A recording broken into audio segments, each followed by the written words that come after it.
can see on the left is the current coverage. There's a lot of missing green areas, and well, it may be a little tough to tell on the large screen. You can see it better on the smaller screens that the green is increased, so that's a good sign. The project has been found in compliance with the California Environmental Quality Act, as it's installing and only temporarily installing a small new structure. The project was noticed. There was a notice of application. It was noticed for both this hearing and the Design Review Board hearing, and staff has received no comments.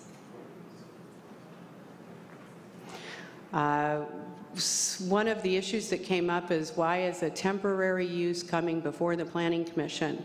And the reason is because our zoning code limits the length of time for a temporary use to 12 months, and it does not permit any time extensions for that. So in order to keep this tower in place for 2 years or more, the applicant was required to go through the complete major conditional use permit process, as well as the design review. They will have the opportunity, if necessary, to apply for 3 12-month time extensions, which is a staff level approval. So this should be the last time you folks see it. And then to ensure that the equipment is removed when the use permit expires, the applicant will be required to put a $5,000 deposit down, and which is similar to what we do for model homes in subdivisions. And with that, there are no unresolved issues, and staff is recommending that the Planning Commission approve a conditional use permit to allow a temporary telecommunications tower located at 1599 Cleveland Avenue for a period of 2 years. And I'm available for questions, and I don't know if the applicant wants to give a presentation. Okay. Any questions of staff right now? Yeah, Commissioner Weeks. Susie, how many extensions did you say they could get? 3 12-month extensions, okay. So it could be up for a maximum of 5 years. Okay, thank you. Yeah. Any other questions? Yeah, Commissioner Veronica. Yes, as I recall, the project title was Verizon Wireless SRJC temporary site, and then looking at the documents and re-reviewing them from our previously scheduled meeting for this, I don't see that they contacted SRJC. Is the college going to be the final location or permanent location? Or? They're in negotiations right now with the Armory, and I think I'll let the applicant talk about that, just so I know they've looked at other sites, and this site being one for, I mean, the subject site, 1599 Cleveland, is being a possibility for a permanent tower, but they have been in negotiations for about 3 years with the Armory site across the freeway, which is, I don't know if that's a JC site or not. I always thought it was part of the JC, No, but yeah, they're state and federal, right next door to each other. So. Okay. Any other questions right now? Okay. So if the applicant would like to come speak to us. Thank you, Chair Cisco. My name is Chris Durand with NSA Wireless on behalf of Verizon Wireless this evening. And to answer your question, Commissioner Groniga, our primary solution to enhanced coverage and capacity in this area of Santa Rosa is the site at the Santa Rosa Armory. It's managed by Crown Castle, which is a tower vendor. They own and lease space on towers. The challenge we faced is getting additional space from the state of California so that Verizon can locate there. Per your zoning code, there's a restriction or limitation on proximity of freestanding structures to other freestanding structures. So if we were to propose something at the junior college, we don't believe we would be able to meet that. I think it's a 2-mile radius where you can't have more towers in that area. So our eggs are all in the Santa Rosa Armory basket. We are making progress, but again, it's been since 2013. Verizon identified a need for a site here, and It's just been a very laborious process, and we are sticking with the armory, but we would certainly like your support tonight to improve coverage and capacity in this area of the city. And with that, I'm happy to answer any other questions. Any other questions of the applicant right now? No. Oh, okay, Commissioner Duggan. Yeah, one thing I saw when I went on the site visit was driving down Foley Street and seeing those apartments that are under construction. And I guess our aerial photos are older because they show no construction on that site. So I know that there's a minimum distance between residences and cell towers. And also, this is like a 3- or 4-story building, it looked like. So that was taken into consideration with siting this tower at this location? Yes, we did recognize the existence of those apartments that are either under construction or soon to be completed. We also had an issue with setting back from the creek that's behind the Myers Restaurant Supply business. And we did, prepare the RF study that took into account, complying with the FCC standards, given those multiple level structures, and it was well within the standard. Okay, thank you. Thank you. Any other questions of the applicant? Great, thank you. Okay, thank you. Okay. This is a public hearing tonight. I'm going to go ahead and open the public hearing. I don't have any cards on this item, but if you'd like to speak, come on down. And I am not seeing anyone move, so I'll go ahead and close the public hearing and bring it back to the commission. Would somebody like to move a resolution for purposes of discussion? Why not? I'll move a resolution of the Planning Commission of the City of Santa Rosa making findings and determinations and approving a conditional use permit for a 58-foot, 7.5-inch tall telecommunications facility for a period of 2 years located at 1599 Cleveland Avenue, APN 041-161-024, file number PRJ17-035, and waive further reading. I second. Okay, so that was moved by Commissioner Duggan, seconded by Commissioner Peterson. Commissioner Duggan, you want to make a comment? I think it's appropriate, and I think I have no issues with it, and I think I can make all the findings that I'm in favor of the project. Okay, Commissioner Peterson. I would reiterate Commissioner Duggan's comments. I think it's appropriate and would make all necessary findings.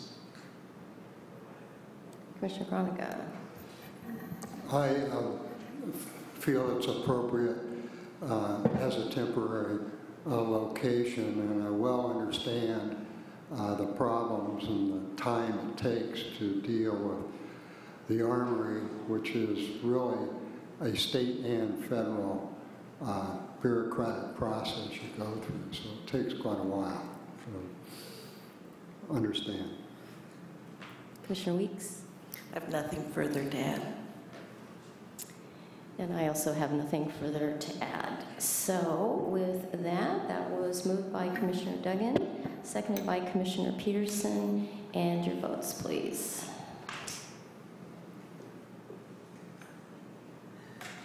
And that passes with 5 ayes, Vice Chair Edmondson needing to abstain and Commissioner Rumble being absent. And we need to wait a minute here for Vice Chair Edmondson to re-enter the chambers. Here he comes.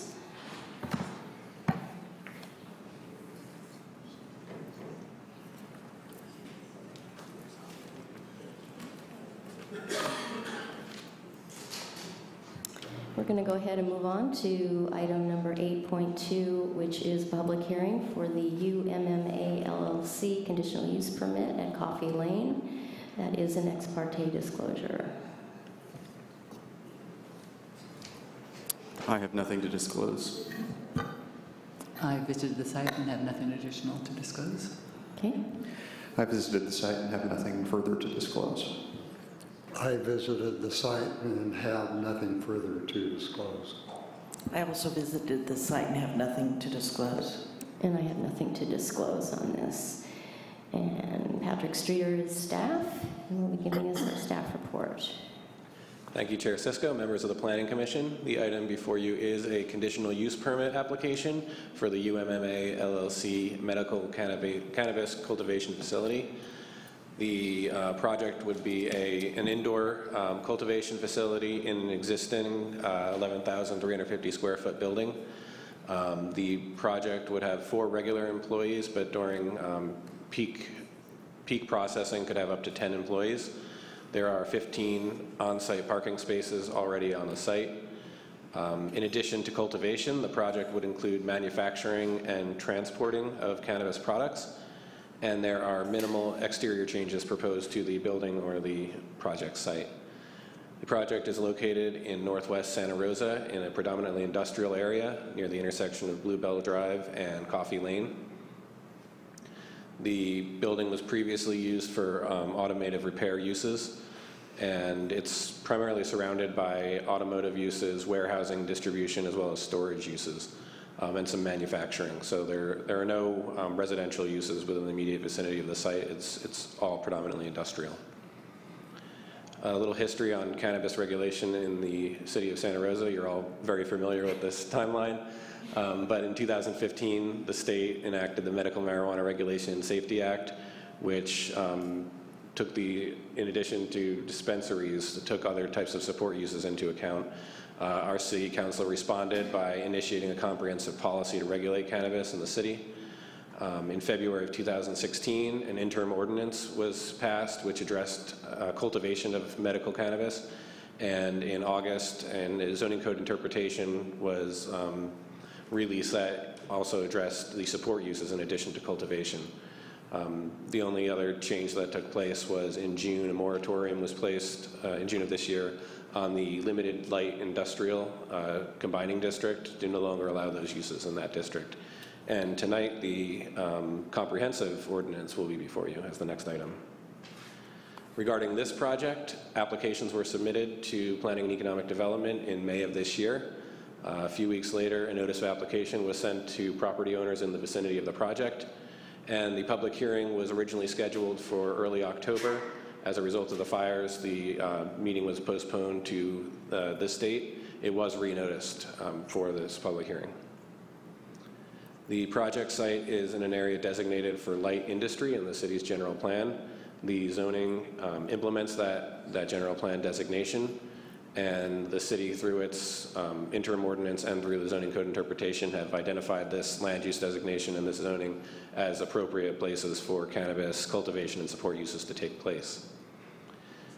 As was mentioned, there are very few exterior changes proposed to the site. There'll be some parking lot upgrades. Vehicles, employees, and deliveries will enter and leave from Coffee Lane. Any deliveries will take place in a secure area of the site through one of 4 roll-up doors on the side of the building, and that area will be secured with a gate. On the interior of the building, there will be 2 rooms devoted to cultivation, as well as a room devoted to the manufacturing and distribution component of the operation. The front of house out towards Coffee Lane will be where the facility support and offices will be located.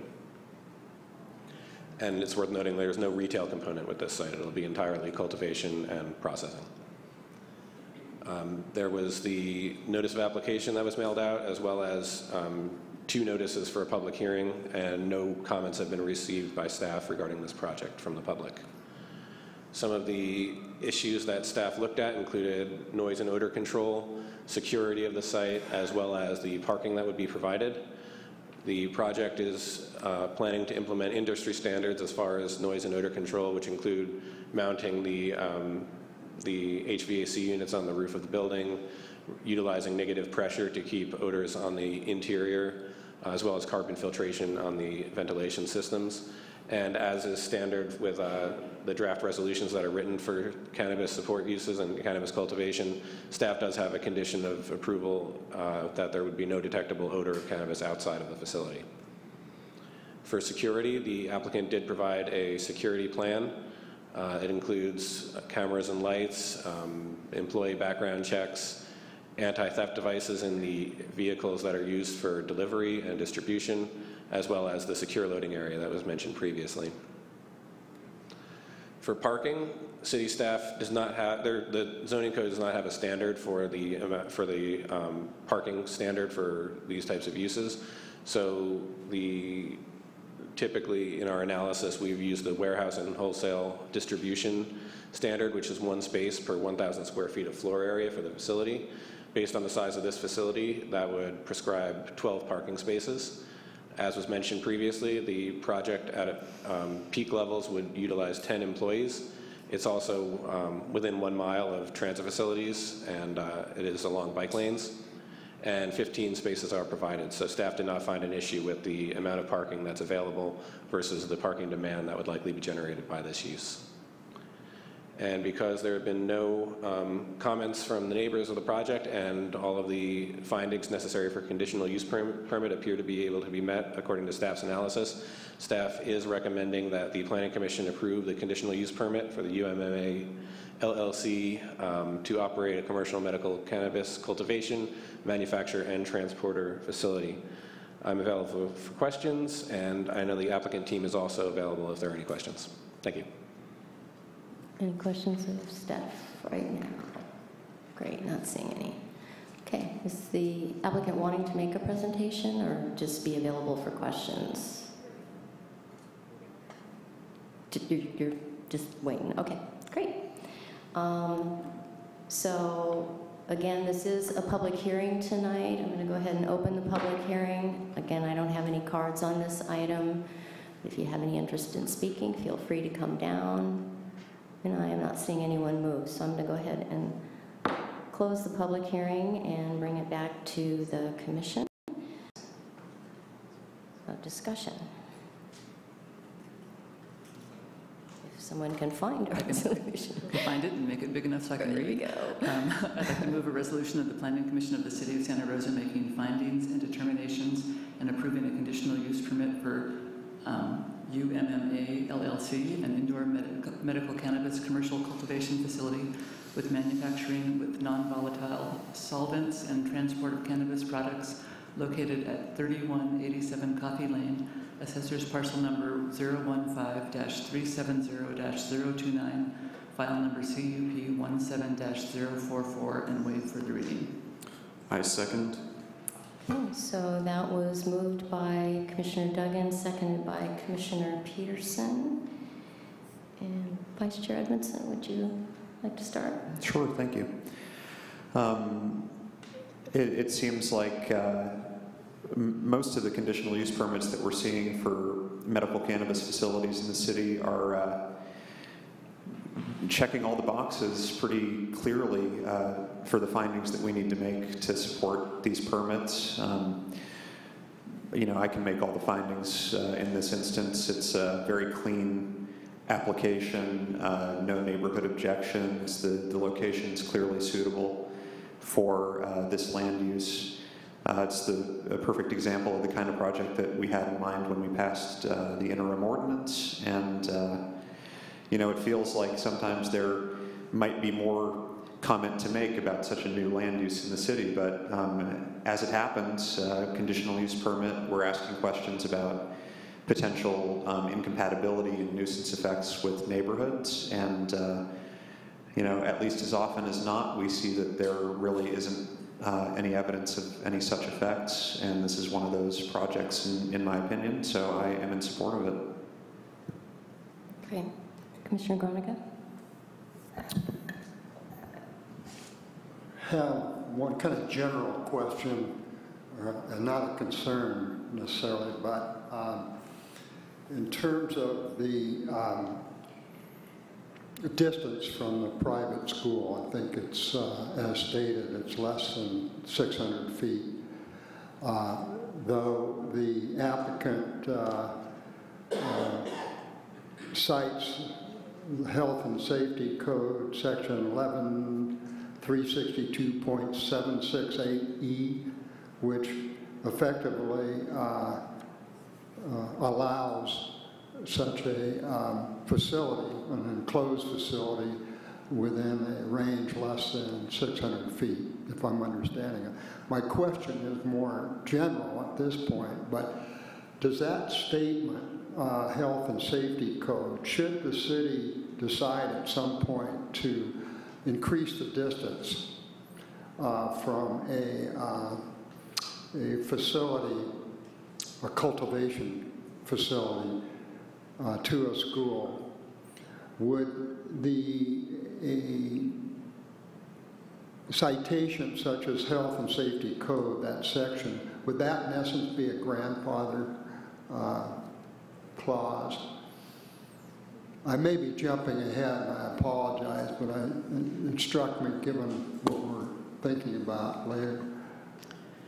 Yes, it would become a legal non-conforming use if the city were to adopt a greater standard for setback. Yeah, so in essence, the applicant would be protected into the future. Okay. I find the project, much like Commissioner Edmondson, it hits all the boxes and checks them off and so on, and I'm particularly pleased because of the questions about mechanical systems and odor control. That's a big thing to me, at least, and they've got a good project going, so I support it. Okay. Commissioner Weeks. I also support the project. It's in compliance with all our rules and regs, and I'm in support. Commissioner Duggan. I'm also in support of the project, and I like the fact one of the strong things in favor is that they're going to do some nice landscaping, and I think it's going to improve the frontage of the building, and also the security features I think are really strong. So I can make the findings. Commissioner Peterson. I'm also in support of the project and would make all necessary findings. Just echoing the comments made by my fellow commissioners, I think it's a good, clean application. It's a good use of this kind of industrial site, and I support it. And I also echo the comments of our commission. We have been getting really tight applications, which then makes it really easy to go ahead and make these findings. So thank you for being thorough and for presenting it in that form. Mr. Maloney, I don't think we're cleared from our last vote, but for now, before we take our next one, this was moved by Commissioner Duggan and seconded by Commissioner Peterson. And your votes, please. And that passes with 6 ayes, Commissioner Rumble being absent. And Vice Chair Edmondson needs to exit the chambers again.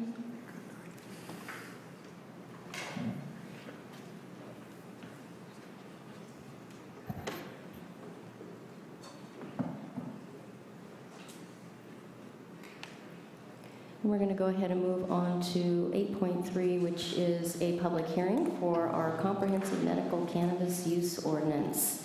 And it is marked as an ex parte disclosure. I have nothing to disclose. I have nothing to disclose. I have nothing to disclose. I have nothing to disclose. And I also have nothing to disclose. And it looks like we're waiting for it to come up here.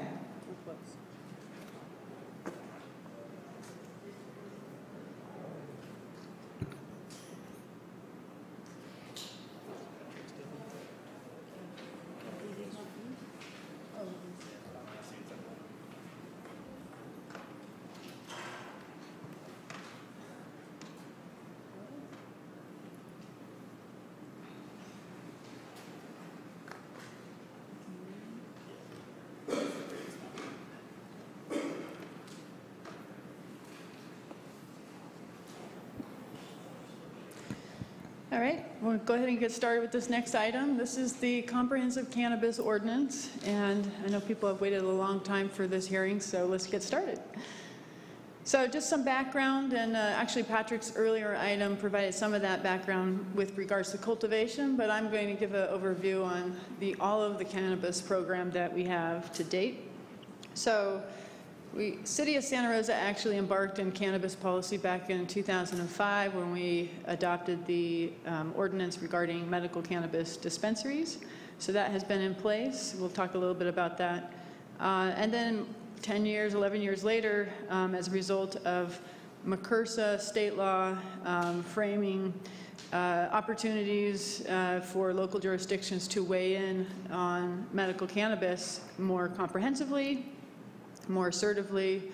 The city of Santa Rosa took that opportunity and embarked on this project. So the city council affirmed that this was the policy development comprehensively was a priority, and initiated in January 2016 the comprehensive policy effort. They reconvened the council's cannabis policy subcommittee, which is 3 council members, supported by staff. And also, I should note, the city initiated a technical advisory committee, which was city staff supported by our regional counterparts. And then subsequent to 2016, or within 2016 and 17, the city passed some interim measures, which is a little bit unique to other jurisdictions, and I'll talk about that. So the city's approach to date has been a little unusual in terms of being more exploratory and experimental, having interim measures, and giving ourselves, our community, our applicant pool, public and staff really an opportunity to explore this industry. One of the things that we started with is acknowledging this is an industry that's in our city already. It's just that it's in the shadows, it's hidden, and that there is interest, mutual interest across all those stakeholder groups to provide a permit compliance path. One of the other sort of landmark decisions from McCursa is that this cannabis is a land use. It is no longer as a land use a police issue, it's a code enforcement issue. And so we started looking at it in that way in 2016. We did focus on medical cannabis to date, though with the state's law evolving, we'll talk a little bit more about how that's entered and approached into the adult use aspect of cannabis. But for the most part, the last year and a half, we focused on the ordinance as a medical cannabis ordinance. And then one of the key features is seeing where in the city does it make the most sense to place this land use. So a lot of the complaints that we've heard over the years is cannabis in residential areas, and these are cannabis at commercial scales. And so one principle was trying to get commercial scale cannabis into commercial districts and industrial districts. Also trying to be proactive when we establish development standards, to be objective and clear and be proactive about the impacts, the land use impacts related to, that are particularly related to cannabis, the odor, security, lighting, noise associated with security and ventilation and things like that. So trying to be proactive and creative about how to provide solutions to that, and also not try to do everything as a city. The state will provide a lot of oversight and inspection. We have a Department of Health in our county that we can rely on. We have County Ag Commissioner Office. And so really kind of figure out what is our role as a city in regulating cannabis. And then, like I said, what's unique about Santa Rosa is we decided to test it. So we had several interim measures that introduced applicants into the system. And so there was a lot of learning, a lot of lessons learned through the way. And so the ordinance, I think, is well informed as a result of that. And then also another principle was not to just focus on retail dispensaries. Some jurisdictions only focused on that. Others just focused on manufacturing, but we really see ourselves as a city that can support all the aspects of the industry. And again, with that main principle of all of those uses are in our city. So providing a permit compliance path for all of those different sectors that support this industry. So the interim measures, we talked about the dispensary ordinance of 2005. It does allow 2 dispensaries in the city, which we have. It does allow for additions, additional dispensaries, but at the discretion of the city manager. And no city manager to date since 2005 has been interested in going alone with that responsibility, and has really waited for a more comprehensive approach, which is what's before you tonight. And then in the last year and a half, we've looked at interim measures for support uses. So support uses are anything that's non-retail, and in this case, it also excludes cultivation. So it's manufacturing, distributing, lab testing, things that are integral and necessary, but are supportive. So the way we treated those in the interim was really try to treat them exactly as their counterparts with some exceptions. One, treating them by placing them with their sort of sister non-cannabis counterparts. So labs to go with cannabis labs could go. And wherever those zoning districts are for non-cannabis labs, look to place cannabis labs in the same location. The interim ordinance for cultivation, that one was a ordinance that went through Planning Commission and City Council. And a very sort of slim focused ordinance just to sort of test cultivation. It did not at the time when it was initiated exclude outdoor cultivation, but we quickly saw that wasn't really a primary interest for Santa Rosa property.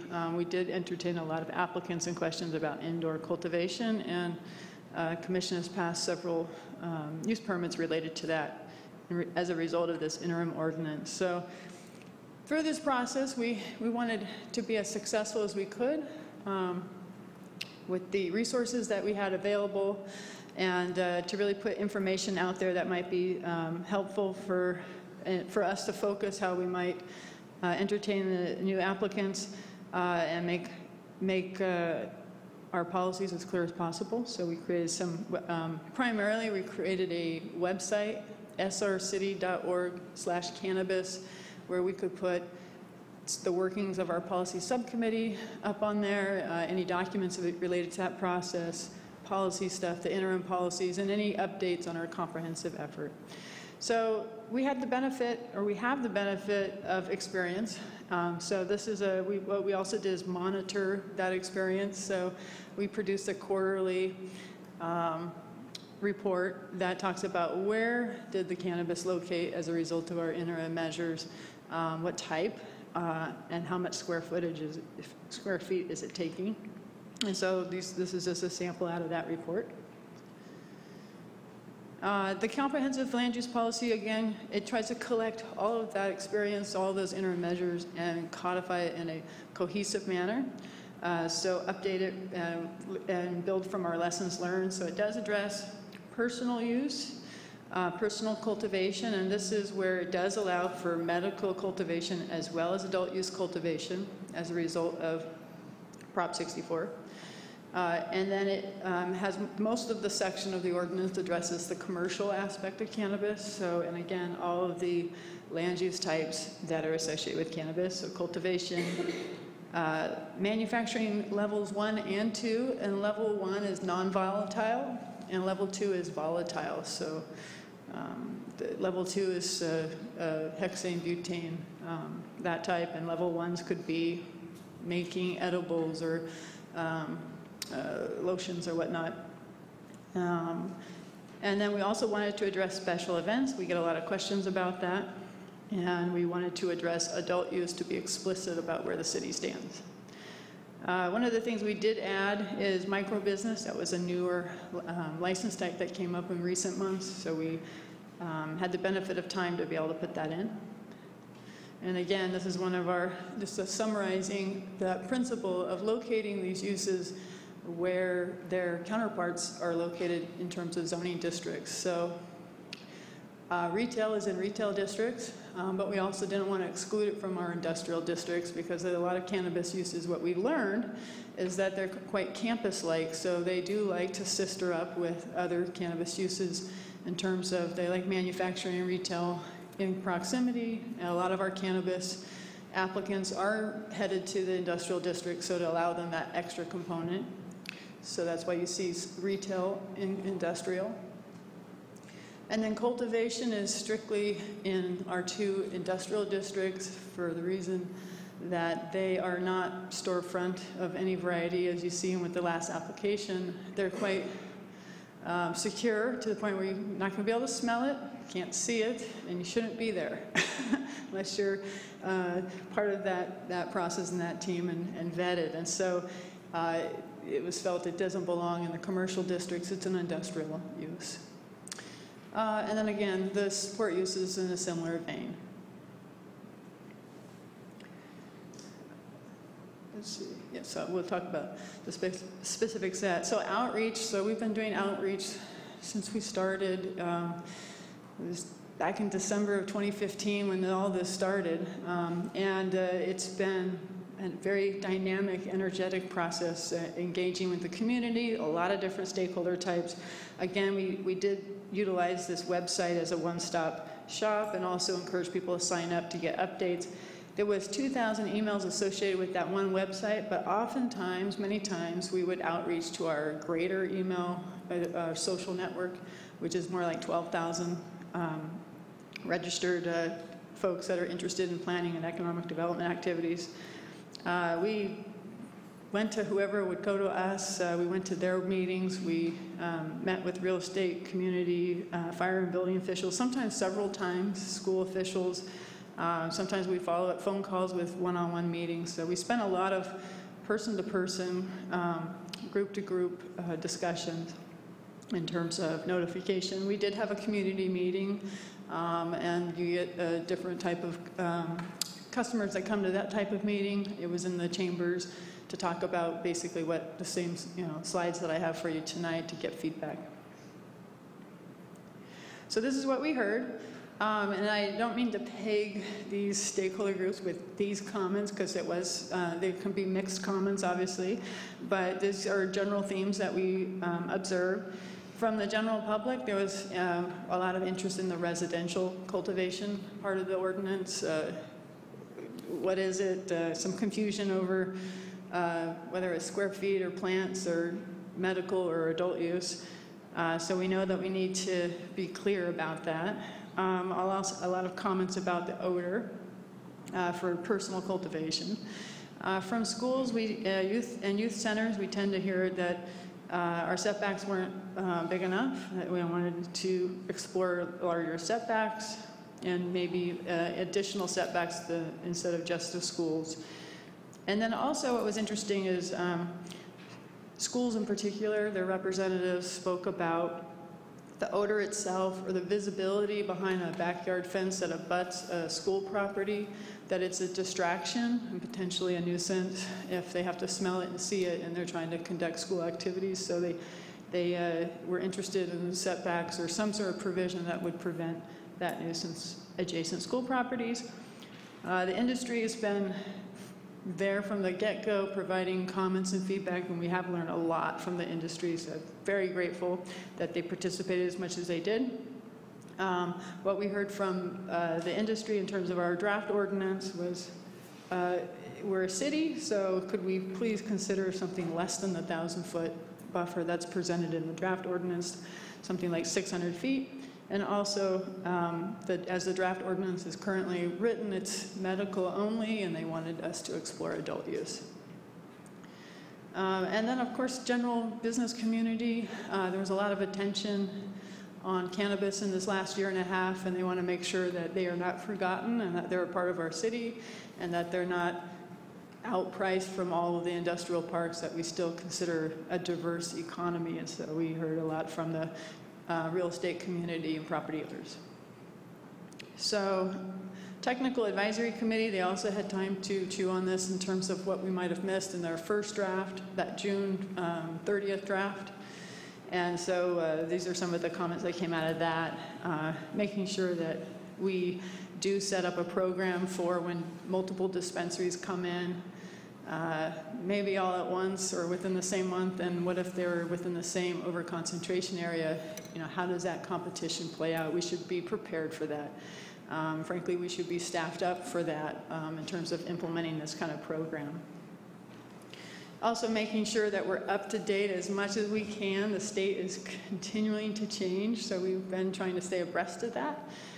It has been a challenge in recent months as in fact, new regulations or requirements are expected this week or next week. It's not the big policy moves, it's sort of the detail work that they still need to do. So just trying to stay abreast of that. And then also at the time, looking at special events as medical only, making sure we're very clear, like if we do stick with medical, make sure it's very clear that that's what it is. Okay, so I'm just going to provide an overview of these. These slides are really to help with our discussion later on these different sections. We talked about personal cannabis use. There's 3 different ways to enjoy your personal cultivation as proposed in the ordinance, and it depends on what the cultivation is for, and also, under what circumstance are you cultivating. So the 2 big decisions or determinations of what you can grow in the proposed ordinance is it for pleasure and you're an adult, or is it for medical use and you have a card? So as you can see here, this is the breakdown. Not all jurisdictions cover this, but we have proposed in our ordinance to do that, and that's to look to add that 500 square feet availability for a caregiver. That means somebody who has a card that gives them a license to care for others, to grow for others for a medical reason, and it's up to 5 patients. That's why it's 500. And the way our draft ordinance works, you don't get to add these up, these aren't stacked, but you get 1 of these per resident based on your situation. And like I mentioned with commercial, we're again being proactive about our standards. So moving into the commercial section of the ordinance, we decided to have some general operating requirements that really cover all of the aspects. We started to think they were different, and then what we realized is a lot of they're all the same in terms of what we expect. We expect dual licensing. We expect that we need to be respectful of the applicants that have come in and are in good standing, meaning they've come to light, they've gotten their permit. We've allowed them to issue their permits to be in operational status. The state allows us to do that. We don't have to do that. We decided to do that, and also so give them some time to go get their state license once they're available. So they can't get them until they are. Let's see. We, again, like I had said before, make sure that we are very clear that you don't just stop at local, get all your permits, including, not just the state licensing as well, but if you're manufacturing, get your county health department permit and make sure you stay current with that. And again, very specific, proactive standards for security, odor, lighting, and noise.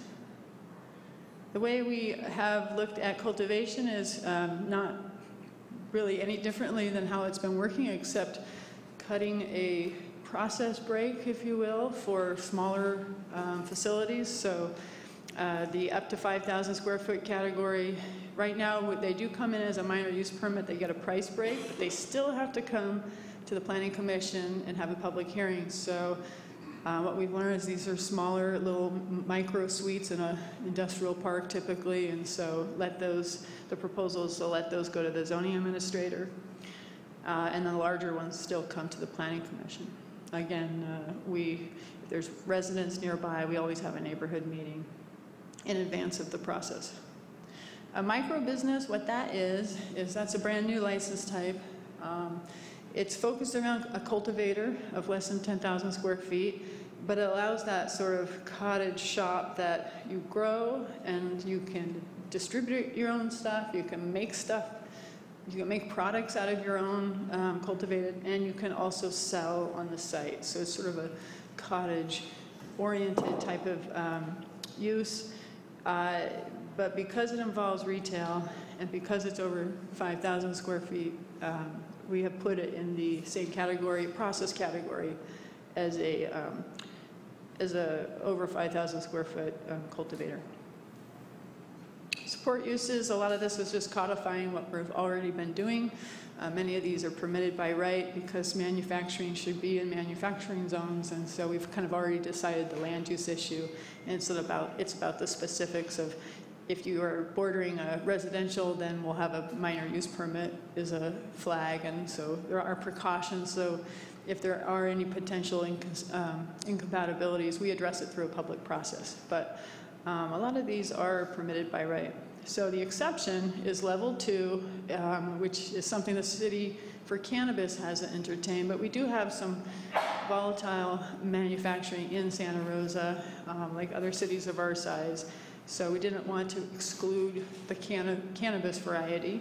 But again, because it's more of a consideration for how we might process this moving forward, it's a conditional use permit. So those would come to the Planning Commission. So dispensaries. Dispensaries, we are proposing basically 3 restricting factors to how many dispensaries Santa Rosa will allow or process it through this ordinance. Where you can locate. So we have eligible districts. So we have not every commercial district. We are excluding the downtown core and Transit Village mixed, which is right at the smart stations. Otherwise, we are looking at industrial districts and the other general commercial districts. The other limiting factor, if you will, is 1,000 foot to another facility. So I have some maps that kind of show how that works. And then 600 feet to a school as defined by the state. And the state defines school for purposes of cannabis, K to 12 with grade advancement. And then the process would be neighborhood meeting if you have residential nearby, and a public hearing and planning commission decision. So we're not proposing district caps or citywide caps. It's these limiting factors, and I'll show you how that plays out. We've addressed deliveries. Deliveries is allowed by the state to be its own license type, but we have considered that and instead have attached it to brick and mortar storefront facilities. So in order to do cannabis deliveries in Santa Rosa per the draft ordinance, you would do that subordinate to a brick and mortar storefront retail facility. Drive-throughs, we needed to be expressive because apparently that's a thing, and we're proposing not to allow those at this time. Hours of operation, security, consumption, that's been a huge interest on the part of the industry, just allowing for some consideration to tasting rooms or just areas for, especially on medical-oriented dispensaries for patients to try things out. And so the ordinance is set up to be considerate of that request, but we haven't vetted what that will actually end up looking like, because there's a lot of layers to that. We have our own local smoking rules, the state has smoking rules, the state has layers of rules about cannabis consumption, so they sort of what's left when you get through that filter, I'm not quite sure, but we didn't exclude it. So if you can get through that filter and still do it, it's available to you, and you express that explicitly in your use permit. Okay, so here's how the setbacks and the buffering work. These are snapshots. We did some working maps to kind of see what the availability would be. We obviously want to balance not having a cap with some sensitivity to other uses, but also providing opportunity.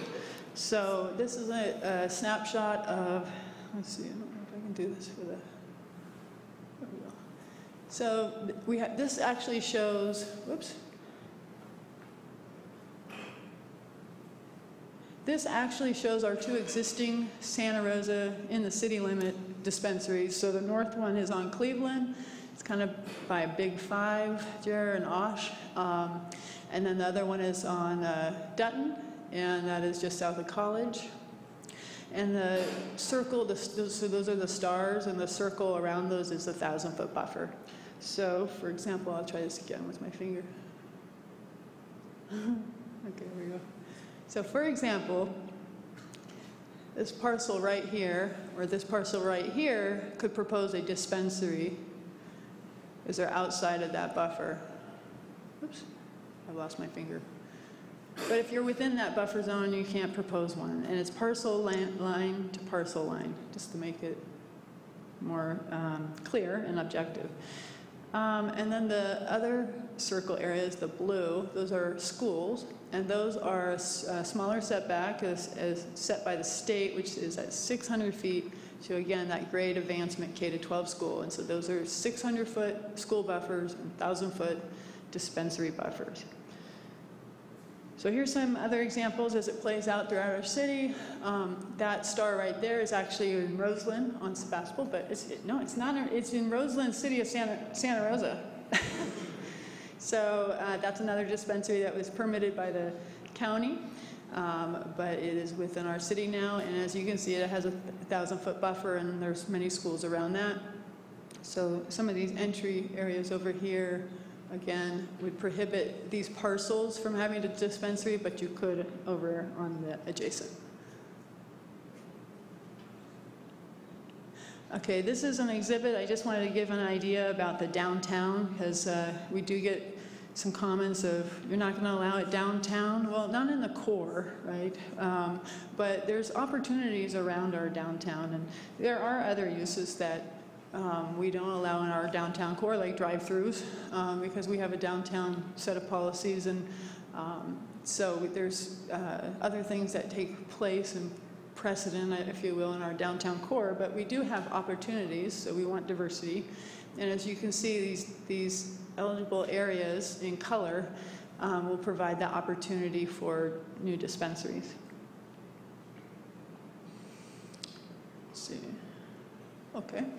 So this is a very south part of our town, and I'm sorry I don't have graphics for every part of the town. We do have a map I can pull out if I have to, but these are just to give you an idea of where in the city these things are. So the south part of our town, you see 2-star dispensaries. Those are in the county, permitted by the County of Sonoma. And then Santa Rosa Avenue proper on both sides has a lot of general commercial, so probably another third size up is still red and unobstructed, so those provide opportunities for dispensaries. So as you can imagine, there's a lot of interest in dispensaries, and one of the things we'll have to wrestle with before this ordinance is in effect.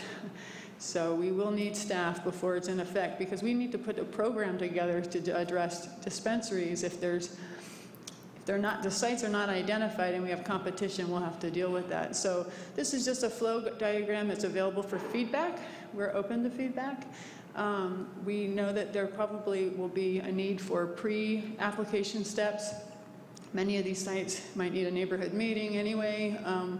We want these applications to have their best foot forward, to be as informed as they can be. So there's a lot of pre-application steps that are available that can be conducted within a month or two, depending on how many we have all at once. And then sort of a time period, if you will, come in this window. So they don't all come in on the same morning, the same date, but come in during this window of time. You're all in one bucket, if you will. And then we'll have a screening of making sure that these are meeting minimum qualifications, and then check. And if there's competition within that 1,000-foot buffer, then we'll take you into a separate category for consideration, perhaps a point-based merit system. We had put out initially maybe a lottery. That really got a lot of negative feedback about that. So maybe something that's point-based, but point-based means we need criteria, we need a selection committee, we need to decide all those things. Not tonight. I just wanted you to know that this is part of that process of we have no cap, we have some limitations, we have a lot of opportunity, we're going to have some competition.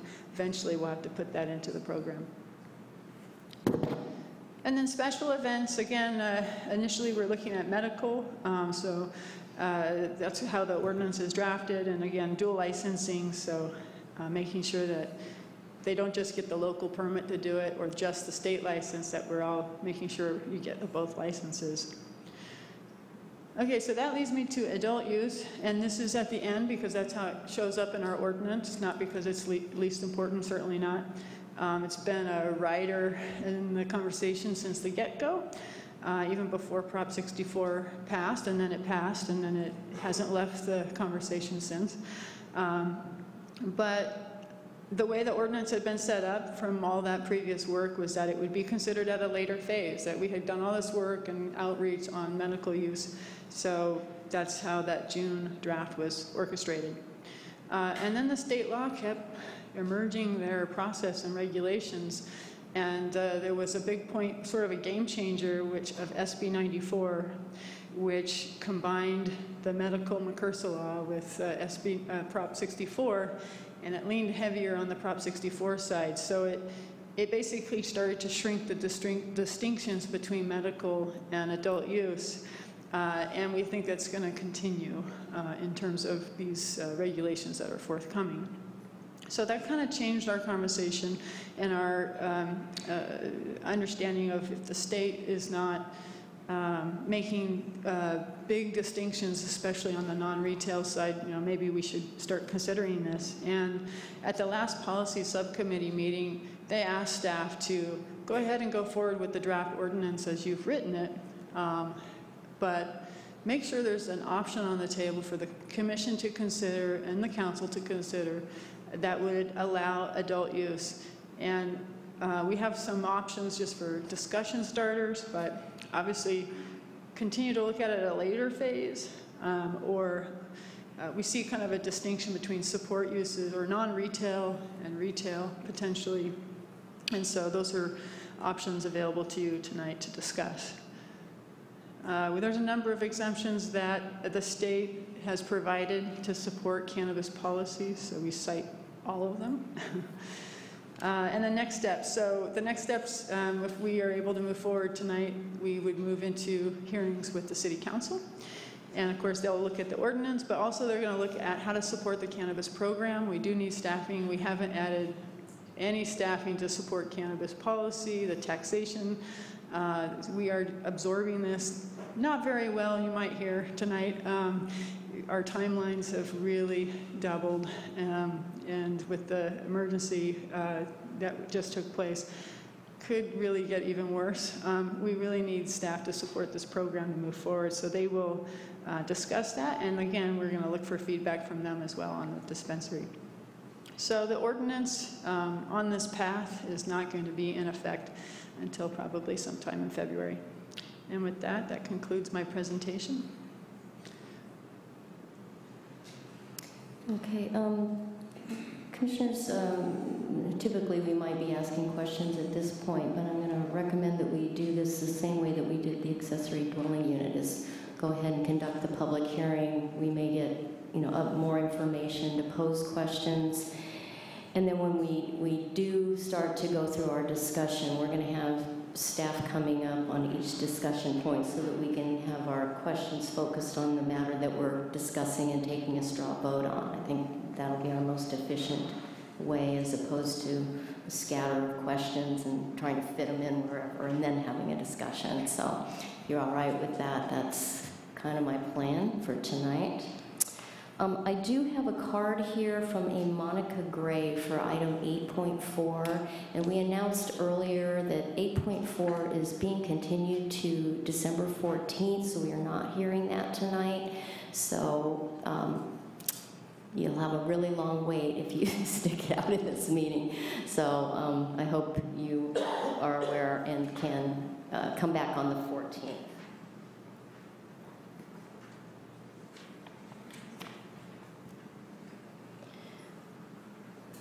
Okay, so this is a public hearing tonight. I think most of you have been here before and understand that you come up, give your name for the record, watch the little light bar. You have 3 minutes to speak.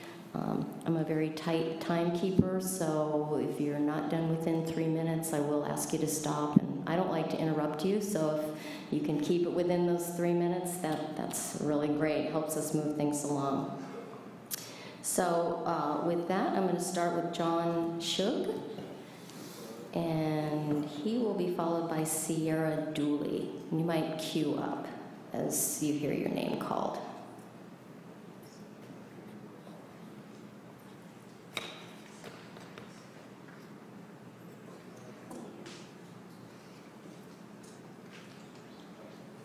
Hello, I'm John Sugg. I'm with the Sonoma Patient Group, a permitted dispensary in Santa Rosa, and I'll keep my comments brief. I'm speaking in favor of retaining the 1,000-foot offset between the dispensaries so that there are not too many of them. If there's too many dispensaries, I'm concerned that each one will not have strong enough finances to be compliant. I'm also advocating that our local ordinance do not include any setbacks from daycares. In fact, the parents of daycares are the customers of dispensaries, and the students in the daycare are not really involved with cannabis that much. So that's my argument on that. And I'd also like to urge you to move forward allowing recreational permits. Of course, that's what everyone from the industry is going to tell you this evening, but well, thank you for your time. Thank you. So next is Sierra Dooley, followed by Citrus Compromise. Hello. So my name is Sierra Dooley. I am currently employed by the cannabis industry here in Santa Rosa, and I wanted to talk about the 1,000-foot setback between the cannabis retail locations as well. I want to urge you to not implement this for a couple of reasons. One of them being paired with the 600-foot setback from schools, this greatly reduces the amount of available real estate locations that cannabis retailers can apply for, thus lessening the amount of cannabis retail businesses in this city. If the concern is the over-concentration of cannabis retail locations, you can look at other comparable industries. For instance, Fog Belt Brewery over on Cleveland Avenue is neighboring a winery called Daragenzia Winery, which is a tasting room. And although these two entities are competing with one another, they are providing similar products, but to a wide demographic. The same can be thought for two cannabis retailers side by side. There is no evidence of having neighboring cannabis retailers as a detriment to the community. Instead, it allows for innovative competition with product creation and allows a greater reach for these products to apply for all demographics.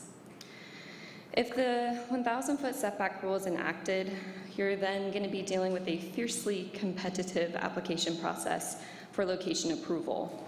There seems to be no clear methodology for choosing one business over another for one location if you enact the 1,000-foot setback rule. Thus, you may have to resort to a lottery system for choosing which business gets to operate, and this is going to be quite the headache. So as the Planning Commission, it is in your best interest to evaluate these applicants based on the application and what makes the most sense for Santa Rosa and which business will benefit our city the greatest, rather than adhering to arbitrary restrictions that don't make much sense. So, thank you. Great, thank you.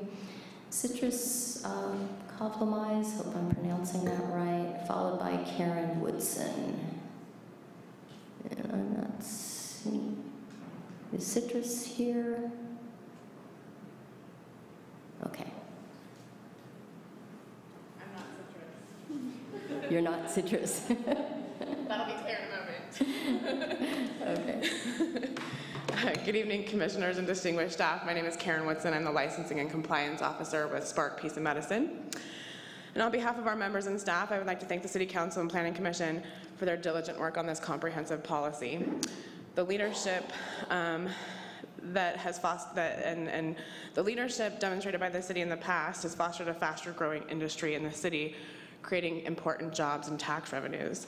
But the successful implementation of Prop 64 requires the same vision, leadership, and dedication to safe access. In that spirit, tonight I'm here asking for your support to recommend the inclusion of language to support a provisional or temporary permit to authorize the current permitted retail facilities and the supply chain operations engaged in the licensing through the ICO to immediately convert and serve adult use by January 1.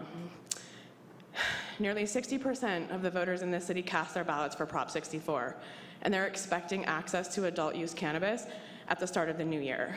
To accommodate the smooth implementation of Prop 64, the governor's trailer bill specifically authorized medical and adult use sales on the same premises and amended state law to align the licensing operation standards and regulatory controls for both markets. Beginning in 2018, the rules for providing medical cannabis recommendations will change in very significant ways. These changes will likely increase the cost of obtaining a recommendation while reducing the number of physicians willing to provide them. Either by necessity or out of choice, it is largely expected that many patients will simply not renew their medical cannabis recommendations by January 1. For these reasons, it's important that we have a conversation tonight and make recommendations here that allow the industry to move to adult use by January 1. The local industry stands ready and able to serve. All that we require is a government mechanism to make it possible. Thanks for your consideration and deliberation on these matters, and I look forward to your comment. Thank you. Next is Craig Litwin, and he will be followed by Nick Caston.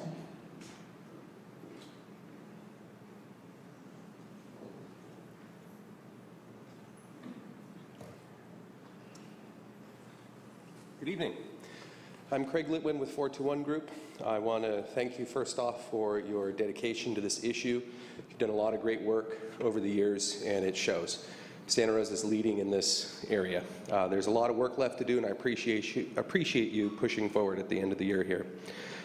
One thing that I don't want to see us wait on is when the ordinance goes through, don't wait till March to accept applications for dispensaries.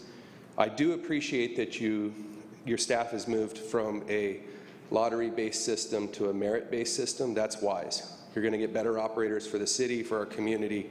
It's a good move. But the longer you wait to accept applications, the more you're going to compound the issue of people finding more locations and then having to have that comparison, that beauty contest. I would prefer that you and recommend that you instead allow those who are ready to go to start. You know, for those people who have been doing their homework, paying attention to the process, who are ready to go, let them submit an application on day one. Next, I think that it's really important that to the extent you can encourage Sonoma County, that you really look at the bigger supply chain issue of existing cultivators and how they're going to supply the different manufacturers and dispensaries in the seed-to-sale tracking system. Even though you've moved forward pretty fast here, you're talking about permitting new locations. There aren't existing operators to supply the supply chain here. Those purchases are going to be made from out of the area. They're going to be made from Humboldt County, Trinity, etc. And the more that we can keep the local revenue here, the tax base here, the better we'll all be as a community. Of course, I add my name to those urging you to move ahead on adult use allowances. I think it's time. The voters have spoken. I'd also like to say, though, that for the folks who've gone through this process early, just on the medical side, you know, the cultivators and the manufacturers, that you consider allowing them an adult use permission as well. Because certainly if that were available, they would have done it. Or allowed them to go either way, to make a choice without all the rigmarole of going through another public hearing. It's just different parts of a supply chain, all with the same oversight. I don't see a timer going here, so wave if I'm done. You're done. Yeah, I've been timing you, so. Well, it's former 5:31, politician. we're done, so. Great. Thank you very much. Yeah, thank you, Mr. Lewin. And now Nick Caston, followed by Maurice Mickle. Thank you, Commissioners. I want to thank staff for all the work they've put into this. This has really been a collaborative process between the industry and staff and the community. My name is Nick Caston. I have represented actually 8 of the successfully completed permits in the city, and I'm working with numerous other folks that wish to bring their businesses up and live in Santa Rosa. In addition to that, I'm speaking today on behalf of the California Cannabis Industry Association Sonoma County chapter, and we've submitted extensive letters for you to consider on this ordinance. I want to specifically highlight the importance of Santa Rosa as a regional center and actually a statewide regional center for the cannabis industry. Currently, the highest concentration of ready-to-get state-licensed cultivators exists in Humboldt County, but they don't have the processing, distribution, manufacturing, and the rest of the network necessary to actually get their product to market. We are the closest urban center and the furthest along in being able to provide that. It's incredibly important for that reason that the adult use is allowed for the supply chain. The supply chain businesses, there is no additional impact or scope now that the state with AB 133 removed the separate and distinct requirement for premises. So it would be the exact same operations you've already been seeing, and there's no change or no other considerations for how those businesses are going to operate. It's incredibly important that we also make sure that we recognize that adult use is not a non-medical purpose. There are therapeutic and preventative purposes for this plant that are only going to be accessible in the adult use market. As Karen was mentioning earlier, the California Medical Association and the State Board of Medicine overseeing the doctors are going to start tightening up the requirements that they're going to have in order to issue recommendations. And as such, folks that need it for less severe conditions are going to need to rely on the adult use market. So I'd ask you today to heed our recommendations. I also concur with the suggestions on the retail side, but I wanted to focus on the supply chain importance with my comments today. Thank you. Thank you. Maurice Mickle, and he'll be followed by Lauren Mendelson.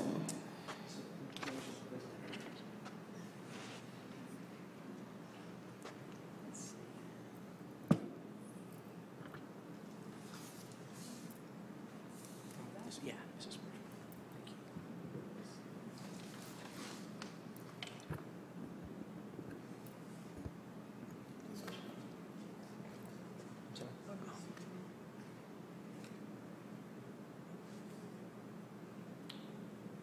sorry.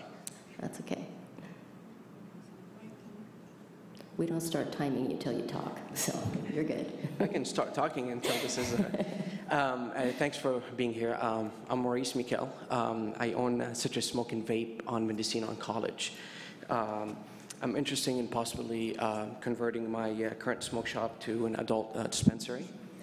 The idea started after many of my customers inquired and raised their concerns about not having a dispensary that is easily accessible and compatible to their daily activities near shopping area and their homes and residence and workplace.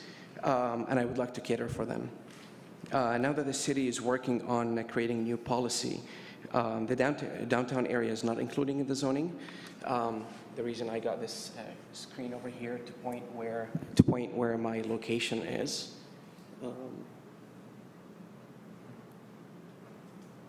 I am right on this corner.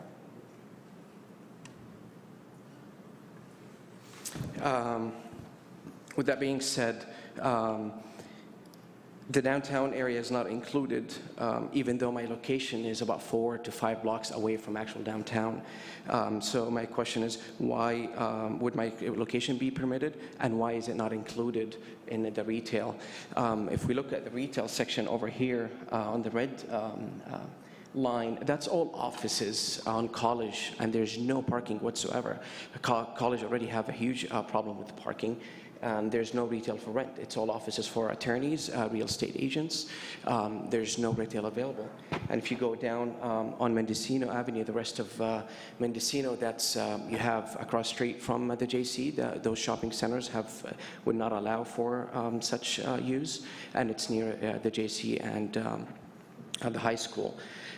My clientele mainly from the east side and downtown area, and they're interested in having something close to where they live and work, and their parents, their grandparents who drive and walk and ride their bicycles and like easy access locations, and they try to stay away from park, industrial park area, remote area which have limited visibility for law enforcement, and they're tucked down. Not many people really feel comfortable driving at 9 o'clock in those areas, as opposed to where my location is. Overall, of my clientele are 60% over the age of 35, and my tobacco sales are less than 20%, and the rest is all marijuana-related product. So basically, my clientele, the majority are cannabis, and if we have to drive all the way to the areas that we're spotting here, we're only giving certain group of people to do that business. So it's sort of a monopoly. Again, Mendocino Avenue, that red line, there's no retail there that can be used for anything beside even cannabis. It's all shopping center, Safeway shopping center. Before that is the college campus, which both would not allow and would not work for such use. That's it. Thanks for listening. Thank you. Thank you. Next is Lauren Mendelson, followed by Dominic Hilleman. And is Lawrence here? Here she comes. Okay.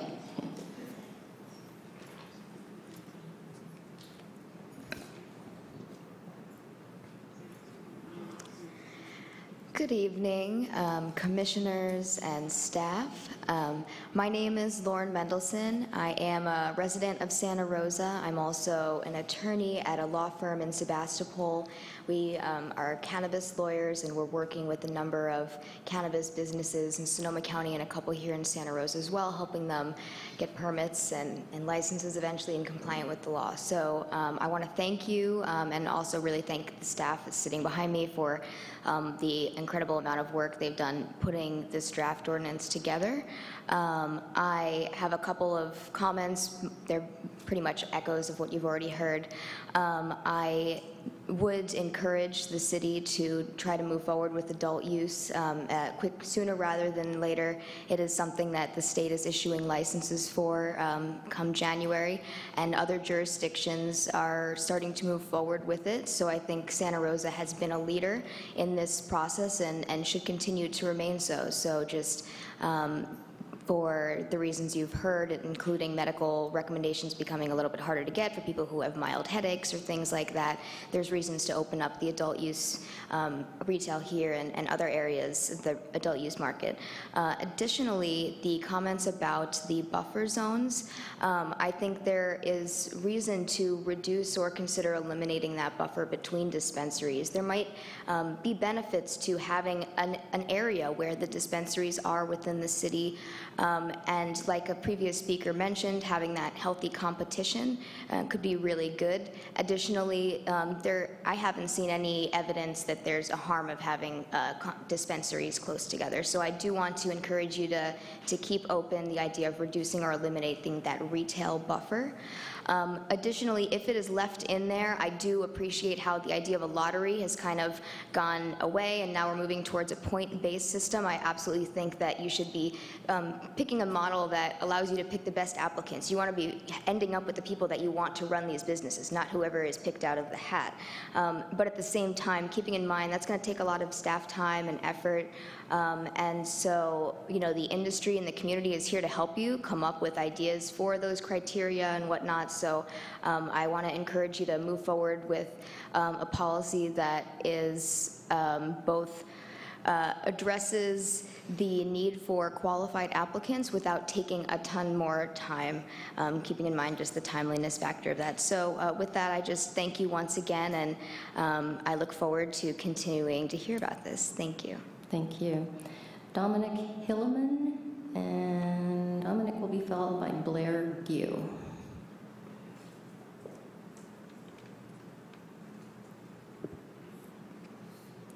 Hi, I'm Dominic Hilleman. Thank you guys for your time, first of all. So I'm just here just to let you guys know that we are waiting to put an application for a medical cannabis dispensary. So we already have a building and are paying rent, and it's zoned properly. We also have the renderings to comply with the draft ordinance and state law.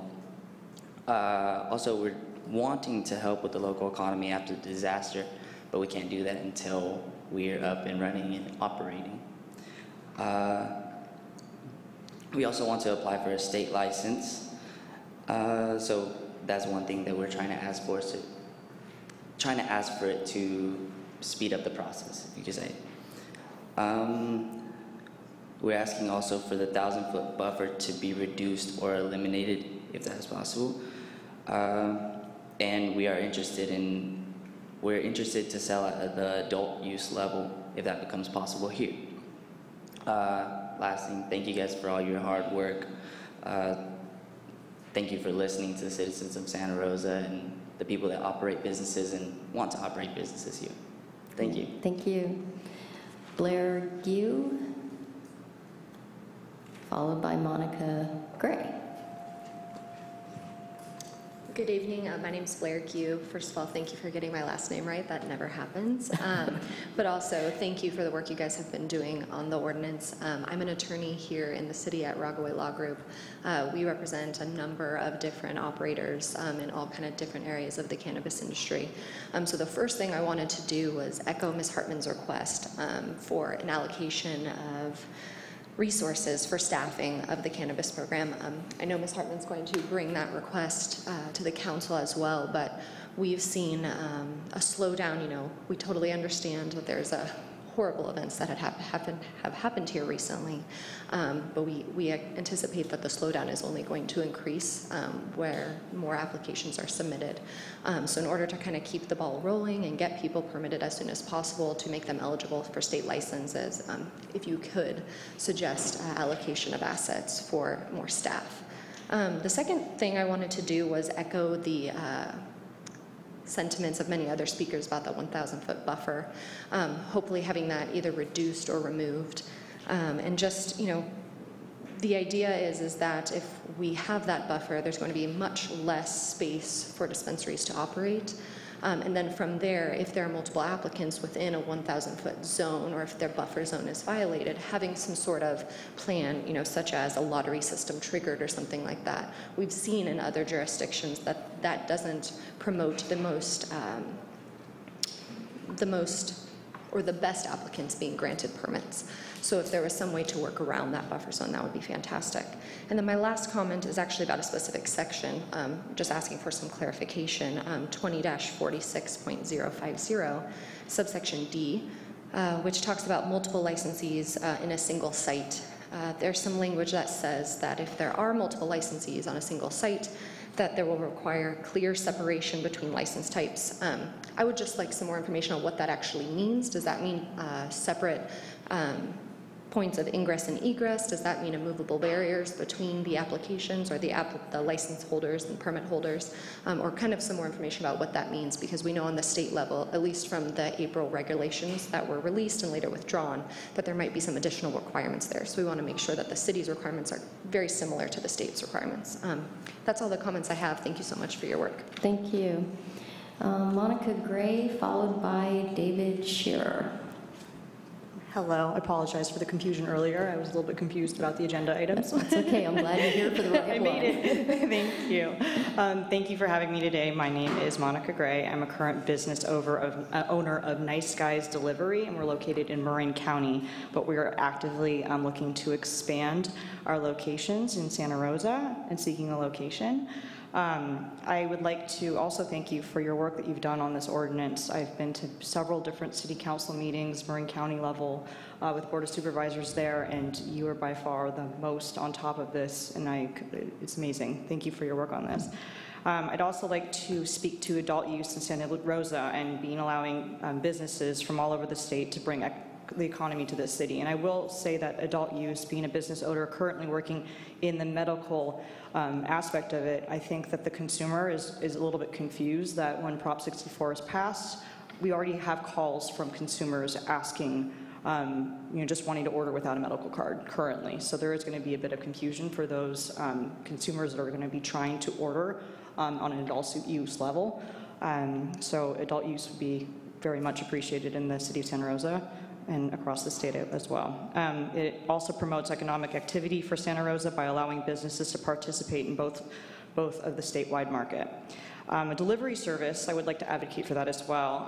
It's an example of a retail operator, and it's much more discreet than a storefront location that customers have to go to. We have several customers currently that are the elder population, the sick population that can't actually leave their homes and go to a storefront. And to bring our services to those customers directly, to be able to sit with them and help them with products is much needed, I think, in the community of patients and consumers that need cannabis. Delivering cannabis products ensures discretion, and it also serves as a population that might not be capable of obtaining medicine themselves, like I mentioned earlier. And that's all that I have to say. Thank you very much. Thank you. Thank you. Next is David Shearer, followed by Sarah Schrader.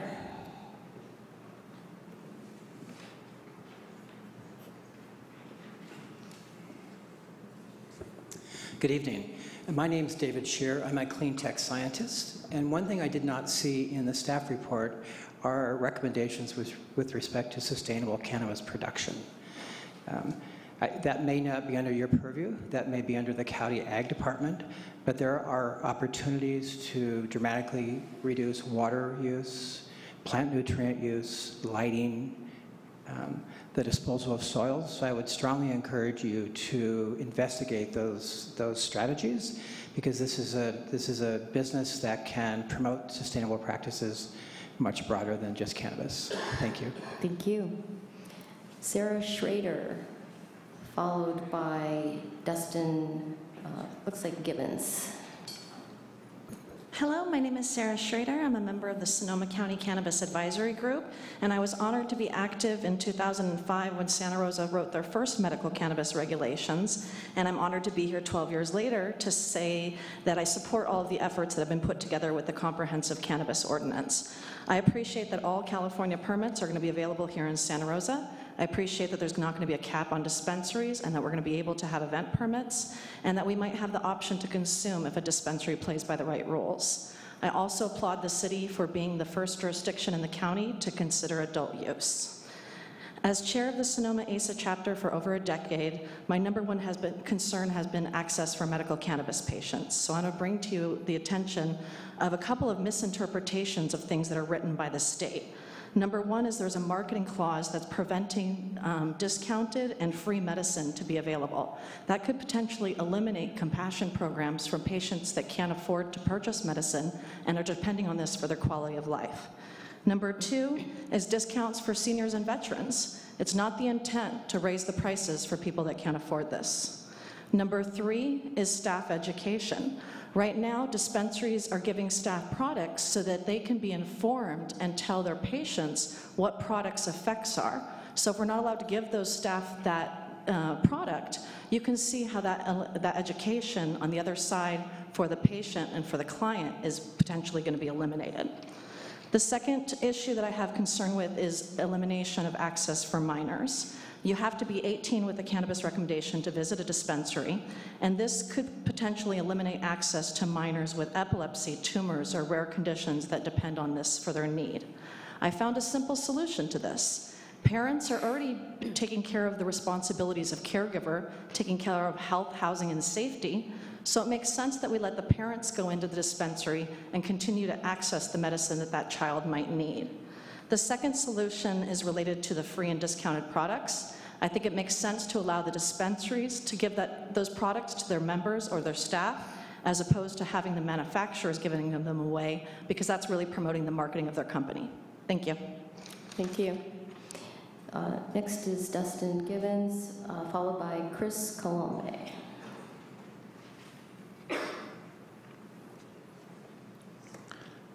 So my name is Dustin Gibbons. I'm a resident in the city of Santa Rosa and owner of Pioneer Place, Inc. We're in the build-out phase of a medical cannabis manufacturing facility here in town. And I would just like to ask the city to add adult use to the ordinance. Just almost a year ago today, voters passed Prop 64. And I would also, it makes sense to get this done now, when rather than to duplicate our time, and let's get this get it going. So also I would also like to ask for level 2 manufacturing as a minor use permit. In the draft ordinance, section 4, page 10, the city allows other types of laboratories and industrial uses through a permitted use, zoning clearance, or an MUP. I would just like for you guys to treat cannabis similarly, make the review process more expedient, and the planning commission can also, hearing can also be requested. So, thanks for your time. Great, thank you. Chris Colombe, followed by Ben Sims. Good evening. My name is Chris Coolm. I'm the CEO of Pacific Expeditors, a medical cannabis distribution company here located in Santa Rosa. Santa Rosa is uniquely, both geographically and economically, positioned to play a key role in the cannabis industry. As noted by other speakers, we are the largest city en route between the medical cannabis production region to our north and the major metropolitan centers to our south. It follows that Santa Rosa will be the fulcrum of the cannabis industry. Our infrastructure and other caliber of our workforce create a natural place for operations that require highly educated and experienced employees. For example, with recreational cannabis permitting, my company alone will need to increase our staff by at least 25% of our anticipated workforce. This includes managers, executives to address a larger scope of operations, and frontline employees to address the increased volume of products and services. Enabling ancillary services, such as distributors, to support the medical and recreational market allows for greater job growth and tax revenue for the city, two elements that we direly need. I find it fortuitous that we find ourselves with an option in our lap to jumpstart our city's economy this soon after the fire. I thank you very much for your time and your considerations on this matter. Thank you. Next is Ben Sims, followed by Robert, looks like Jacob, but I'm thinking maybe it's Jacob, but we'll find out. Go ahead. Hello, my name is Ben Sims, and I'm a resident here in the city of Santa Rosa. And I just wanted to say that I'm for recreational use in the city of Santa Rosa. Thank you. Great, thank you for being succinct. Next is Robert Jacob.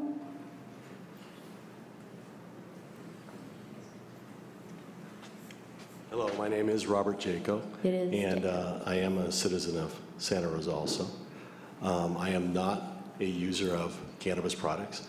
However, I am the general sales manager for a cannabis distribution company, and we distribute all over the state of California.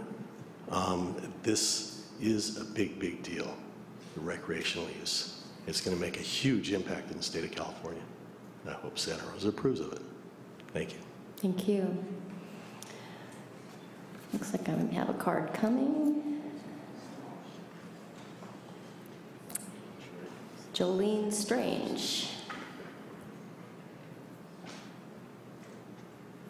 Hello, good evening. I'd like to thank the Planning Commission, City Council, and all the staff for all the efforts that have been put forth to date to bring this policy forward. It has been months of work for everybody, and I just want to acknowledge how much we appreciate all of that. As everybody knows, we have limited resources available after the fire, and we need to bring as much money to City of Santa Rosa as we can.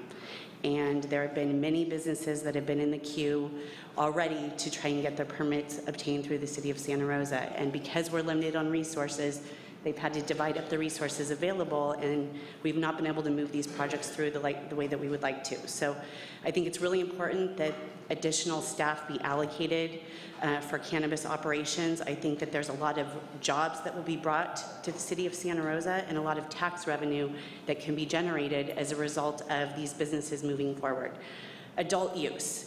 You guys have put forth so much effort to date to get to where we are, and I can't imagine having to go through this process again for adult use. So I'd like you guys to strongly consider all of the comments that have been made tonight and really see if there's a way that we can add this in at this point so that we can move forward and really have a lot of options for the operators on both a medical and an adult use level, and also be prepared to help the supply chain move forward through the City of Santa Rosa and not have to look to other localities for that.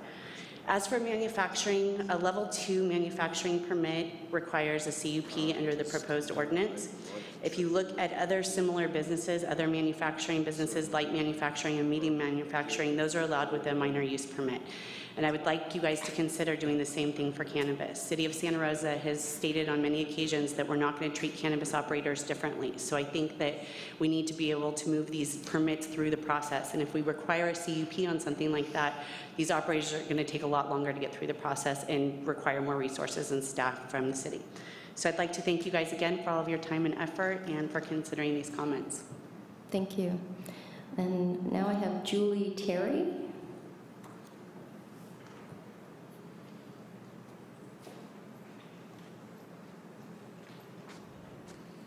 Hello, thank you for all your work. It's really fantastic. I'm also on the Sonoma County Cannabis Advisory Group, And we currently have been working on a pathway to create a provisional permit for people in the county. I think it's a bit of an area that's been overlooked, a bottleneck coming where people are in the pipeline, but they haven't completed their whole process and gotten their permit stamped for approval. And they won't be able to apply for a state license unless they have something from the local jurisdiction that says that that the local jurisdiction acknowledges them and is allowing them to really go for their state permit, their state license. So I'm just encouraging Santa Rosa City to look into this and maybe consider adding this to the program so that people that are don't get stuck in that in-between place where they're in the process but haven't dotted every I and gotten a stamp of approval, but that they can get maybe a provisional permit. Great, thank you. Thank you. That's all the cards I have tonight on this item. Is there anybody else wishing to come down and address the commission? Okay, I'm not seeing anyone move. So I'm going to go ahead and close our public hearing for tonight. And I'm going to suggest that we take a break for a few minutes. I want to be able to talk with staff if we can do that.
Okay, I'm going to go ahead and call the meeting back to order.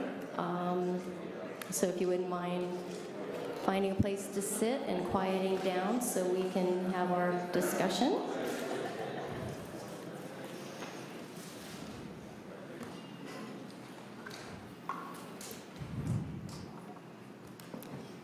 And again, thanks to all of you for your time and your thoughtful comments. We appreciate that you come here and do that. And before we get to our questions and going through some of the issues that we need to deal with tonight, I wanted to give staff the opportunity to respond to some of the questions that are kind of more of a pop-up than what has already been addressed in the staff report.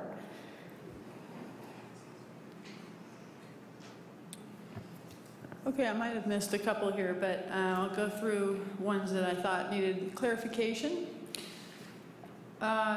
There was a commenter who represented property near, I think, Mendocino Avenue and College Avenue in the downtown area and wanted to know why that site on the south side of College was not showing as an eligible zoning district for dispensaries. I don't know the specifics of that property. I don't have the specific zonings. But one of the things I wanted to note, those are working maps, and what we were mapping were straight conforming districts that were eligible. The city has a number of planned development districts, some of which are very specific about what uses are allowed and under what permit authority, and others which default entirely to a conforming district. So I can't speak specifically to his being eligible or not eligible, but I thought it was worth noting to the commission that those working maps are presentation of those where the dispensaries are eligible, or any of those cannabis uses. There are PED districts where cannabis is already allowed because the plan development policy statements say this policy statement is all about setbacks and height, but for land use, go see IL conforming or CG, general commercial conforming. Those cases, we're able to interpret that yes, cannabis is allowed because it says go to the straight district and the state district is allowing it. Where it's specific, or maybe it's not showing up because it's a downtown commercial and it is out. So anyway, I just wanted to say that that was something worth noting because it's come up in the interim measures for PD districts, some of which has resulted in rezoning of those properties to amend the policy statements to be more flexible to allow the cannabis. There was a comment or a request for clarification about section 20-46050 under subsection D under general operating requirements. It's page 28 of the ordinance. And the section is about multiple licensing on the same site. I just want to note that since we've started, there's been a lot of consternation about multiple uses per site. I would have to say not on the city's side. The city is very efficient. We like integrated vertical multiple land uses on a site. We don't have any prohibitions about that. We didn't pretend to have any prohibitions about that in the ordinance. But the state does have some caveats to that, and that's why we do have some language. Our intention was to match the state's, just to be clear so that they know up front, not to get tripped up. They pass the local test, but we know there's a standard that's at the state level where there's separate premise requirements and it can't overlap. And so we just thought it was an opportunity in our local ordinance to be clear to our applicants. But perhaps that section could say, or as amended by state law, to be flexible if the state becomes more permissive than they are. There was a couple of comments about the treatment of manufacturing level 2 and noted the difference that while level 1 matches the permit path for light manufacturing, that level 2 does not match any of the light manufacturing or medium manufacturing, and in fact that's true. The medium manufacturing is allowable with a minor use permit in the industrial districts is per page 10 of the ordinance, and what's proposed in the draft cannabis ordinance is a major use permit. The reason for that is we haven't allowed, this is not one of the uses that were allowed in any of our interim measures, so frankly we didn't have experience, so in the area of caution, the proposal was for a major use permit. What you get with a major use permit is you always get a public hearing and you get consideration by the 7-member commission. What you get with a minor use permit is it's an administrative review that allows public notification but action by a single review authority, a single person. So similar to how the city approached in the interim with cultivation, even though we allowed for the reduction in fee, the process went to the commission. This is how we landed. This is how we landed at a major use permit for level 2.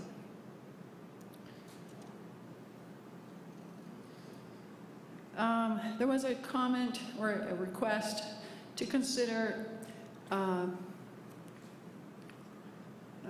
can't remember the phrase, but to allow sort of temporary permit or support for applicants going through the process so that they can apply for their state licensing. There's a section in the ordinance that talks about many different ways the city is supportive of applicants that have come to light and entered our permitting process. We are very clear dual licensing will be required at some point, and we've let a lot of applicants to come in, be permitted, and operate, and so we have an operators in good standing section. For applicants that are in the process or haven't received their permits, we are looking that you can start the application process concurrently. We encourage them to get those permits or that licensing within 10 months. So we want them to be diligent about getting that state license. But in terms of writing a letter supporting the good intent of the applicant, I'm not sure. What we could do is we could provide support that they're in process, but anything beyond that would be premature. And then lastly, there was a comment, maybe this is out of order, but interest in the commission considering discounted pricing for senior citizens. Discounted pricing is not a land use issue, though this is an issue that we have heard about through the process. It's definitely one of great importance. There's a lot of low income and senior citizens that make use of cannabis for medicine in particular. And so we're aware of that issue, but it's not a land use issue. And then on-site consumption, we do allow for on-site consumption, but like I said, there are so many layers that we didn't come into the ordinance for cannabis thinking we're going to change all those other layers. The smoking ordinance that the city just passed in that last year, and then also full vetting of what the state's doing with on-site consumption. So really what we've done is we've opened the door for consideration without vetting a particular project. So if first there's the state regulations, and then for smoking and also just on-site consumption of cannabis, there's a whole layer of things, locational criteria that you have to comply with, and there probably going to be more as the state continues to provide the details in terms of how this will work. And then once that's kind of through, then we have our own local ordinances. So I guess what I could say is we allow it, we allow consideration of it, employees or customers. We just don't know how that, it will be case by case, and it will be based on adopted policy at the time. And that's all I have. Okay, that's all I had too. So hopefully we covered that. And Ms. Hartman, you gave us in our packet some material for a draft option which amended the ordinance to address adult use the same as medical uses. Could you tell us a little bit about that? Yes. So it has been uploaded to the website, so the public does have that. It did go to you last night. And this was as a result of, this memorandum to the Planning Commission was as a result of, there is a policy subcommittee that's created out of the commission, a working group in terms of learning more in advance about the ordinance and how it was developing. And we met on Monday of this week. And one of the things that was kind of a recurring question is, you know, we'd like to have more options on the table. And so we, obviously, as you can see with the staff report, we tried to provide some different options, even though, you know, here's your draft benchmark, your ordinance to start from, and here's some options for these issue areas. But what came out of it was, we'd like to actually see that one option that amends this draft ordinance and allows adult use, like across the board. And so we did take the time to create that ordinance, and that's attached to that memorandum. The other two items in that memorandum, there was some questions about different definitions and locational criteria, whether it's 1,000 feet or 600 feet or to what. And so I tried to provide additional sort of tools for your discussion to work with. Okay, great. So commissioners, what I'd like to do is to give you the opportunity to ask questions about that particular option, and then when you feel like you've had those questions answered, for us to have a discussion as to how we feel about allowing that option. Does that make sense? So right now, just have your questions specific to what we've heard from the public. Should adult use be included in the ordinance to be the same as the medical use? And so, anybody have any questions of staff on that? No? Wow, okay. So then, let's discuss generally how we feel about that option versus the proposed resolution ordinance that would prohibit adult use. So, you care to begin that? I'm just collecting opinions, and we'll get to a vote later. I'm just trying to get an idea where we're going. The memo on a optional ordinance addressing medical and adult use the same? Yes. I think that makes perfect sense. I can't think of anything off the top of my head which would require more stringent vetting and more stringent requirements than we already have, that we're heading towards under the medical ordinance. So I don't see why we should use staff time and resources to do the whole process again. So I think it's a good thing to combine them. Okay. Commissioner Peterson? I agree with Commissioner Duggan. I think, you know, as Ms. Hartman put it, we're shrinking the distinctions between medical and adult use, and I think it's in terms of efficiency, in terms of staff time, and just in terms of internal sort of consistency of what we're looking at, it makes sense to treat the same product the same, regardless of what it's used for. Okay. Commissioner Groniger?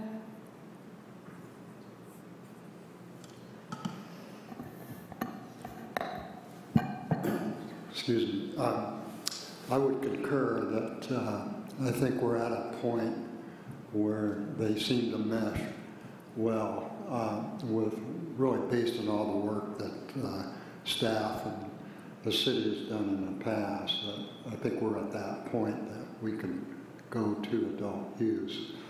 There may be some issues later as we talk that we may want to maintain a differentiation on whatever, but I think we're at that point now. Generally, yeah, great. Commissioner Weeks?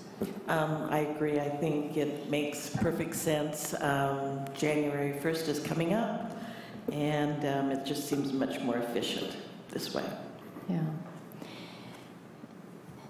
And I also agree with that, since there aren't remarkable distinctions, and I think part of the reason why when we initially started the interim ordinance and we're looking at just focusing on the medical uses, we didn't have a lot of these uses in place yet. And I think we're seeing how well run they are, how secure they are, and again, the state has been just shrinking the distinctions between the two of them. And I agree with the public. This has been, it's been a tier 1 priority of the council to get the medical cannabis going, and we don't have the staff time to go through another vetting process, and especially if we're going to end up in the same place. So I really think it makes sense for us to start now with allowing that, and understanding that we, will still be tweaking the language as we go. But so we can start with that, some agreement, which is good. So what I'm going to do is go to the staff report. It's a little awkward because the staff can't just find what we're talking about, but I'm going to go to the staff report issues for us to begin to discuss those, if I can get them back on my computer.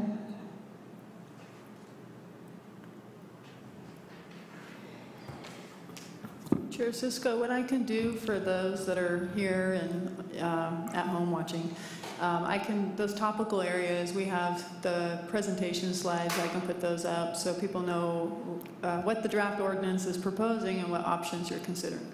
Okay, that would be great.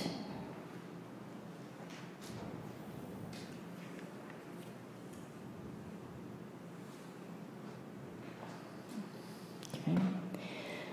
So the first one I see is A, which is the title is Personal Cannabis Cultivation Maximum Limitation. And you cite what our draft ordinance says, which is up there. Good. And what some of our alternatives are in the staff report. It may be different in the Exhibit B report, but to require 6 plants max regardless of use, medical personnel, medical caregiver, or adult use personnel.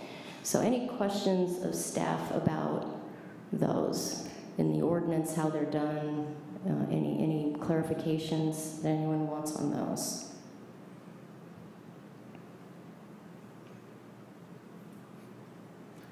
No? Okay. And I just want to add that memorandum that was sent last night, the feedback I got from the subcommittee was that in the staff report, I think there's only one option for consideration, and that wasn't, if we're going to throw out options, there should be a variety. And so the memorandum just includes that variety and also the source of those different options from other jurisdictions that you know. So just for comparison. And I still need to clarify what our ordinance is with the medical use cultivation for 500 square feet for a caregiver. Could you describe what that means? Well, what I think it means is that you, instead of just having a medical card to serve your own personal medical needs, you get a special card or a special license or license that says that you have a right to, that you have 5 patients that you care for that require medical cannabis, and that therefore they each have 100 square foot, but for whatever reasons they can't grow their own, or you're caring for them. And so it gives that caregiver who has that special license that ability to grow those 100 square feet times 5 patients. Okay. And if we considered an alternative of a number of plants, those, if it's a caregiver with 5 cards, they would be 5 times the amount of whatever plant number we designate, or it would just be the limit? Well, any which way you would like to do it. There's not a standard way to do that. And some cities haven't addressed caregiver at all, so there's that option too. We propose to address it in the draft ordinance, but you can set these any which way in terms of maximum limits, except you cannot take away the right to 6 plants for adult use. That's the one thing you cannot do. Right. And this is indoor cultivation, this section. Well, there's 2 issues that I identified. So issue A is all about, and you don't have to do these separately, but issue A is all about the maximum limitation. The issue being you have 3 maximum limitations, and they're based on the reason you're cultivating, and so you have 3 different ways. There's confusion, there's enforcement issues related to that. Issue B in the staff report was about outdoor cultivation for personal, and so that's the other thing that is kind of a rider with this. So if you want to tackle those together, that's another way to do this. Okay. So, well, let's just see what people think. Commissioner Peterson, what are you thinking about this?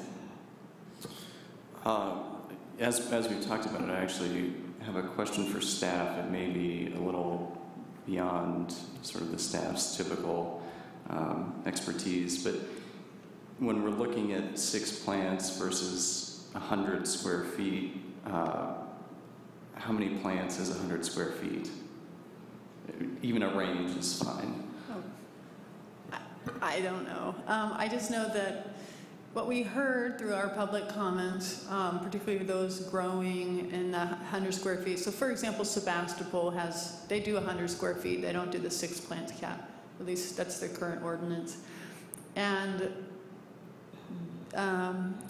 people who are growing with that like that because they're not restricted to 6 plants. So there's different strains, and they may have different ailments that require different strains, or in adult use they may have different ones that they want. So they like the flexibility of the square feet, and that's why it's up there. Is they were hoping for that, and that made it into the draft ordinance. But so it could be much more than 6 plants. It's not restricted. There are some examples. I put them in that memorandum. Other communities, I can't remember who did that. Maybe it was the county. I don't know. Well, it's in that, and I can't switch that quickly on my laptop here, but. Where it's 100 square feet, but no more than 6 plants. So, I wish this was an easier choice system for you. I appreciate the effort. Okay. So any comments? You want to wait till we hear from people, or what do you want to say here?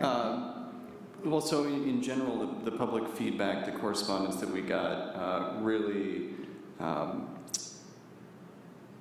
The emphasis that was against an outdoor cultivation ordinance was, it appeared to me in my reading, mainly related to the odor and the sort of the nuisance factor for the surrounding properties, which I think is completely valid. I think in the sort of interest of neighborhood cohesiveness and avoiding sort of nuisance claims like that, I would be inclined towards a a number, 6 plants, as opposed to a 100 square foot or some sort of area-based ordinance. Okay, Commissioner Duggan? I agree with Commissioner Peterson, especially for the outdoor cultivation because of the potential for odor and nuisance.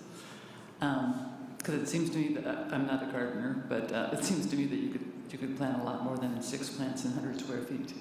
And I worry about somebody's with a small lot subdivision backyard cramming a whole bunch of plants in there and having all the odors migrating all over the neighborhood. So I would tend towards 6 plants. Okay. Commissioner Gronica, what do you think? On the 100 square foot personal, I would go to the 6 plant limit as well. Probably need some clarification on the caregiver, the 500 feet, that's per residence, and it's one resident having that caregiver card, I assume, or permit. Would that then allow them to have 30 plants, up to 30 plants? So the draft ordinance does not distinguish number of plants for caregiver. It's proposed at 500 square feet. I don't know if there's legal restrictions for square feet. The reason I raised the question is, again, the nuisance factor. I don't know whether 6 plants, 3 plants, whatever, what creates the pungent odor that bothers people, so on and so forth, the number. But my concern would be, I can understand perhaps the need for the caregiver having larger amount of square footage or whatever, and maybe a few more plants, I don't know.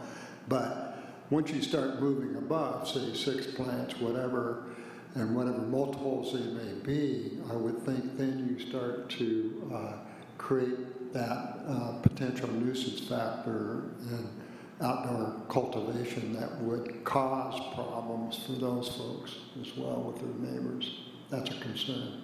Mm-hmm. Yeah. Commissioner Weeks? Right. I just want to clarify, are we now talking just about the medical use cultivation or the adult use cultivation also? You can talk about both of them, okay. but we were sort of looking at that one, but okay. We'll get there anyway, might as well go for it. So the medical use cultivation, I agree with Commissioner Peterson about the 6 plants rather than the square footage.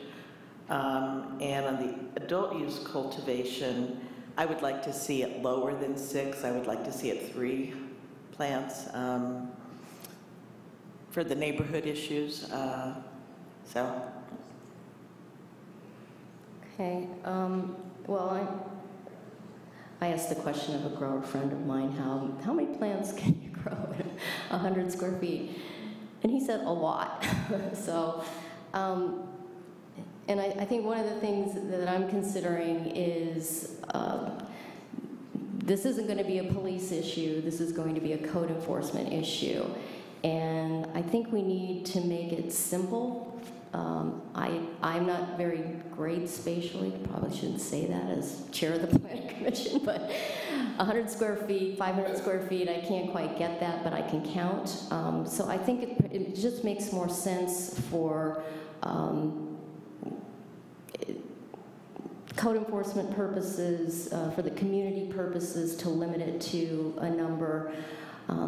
I don't quite know how to work out the medical caregiver part, if they're supposed to be allowed to grow for more than 1 person, and 6 plants is a reasonable amount for, I just don't know.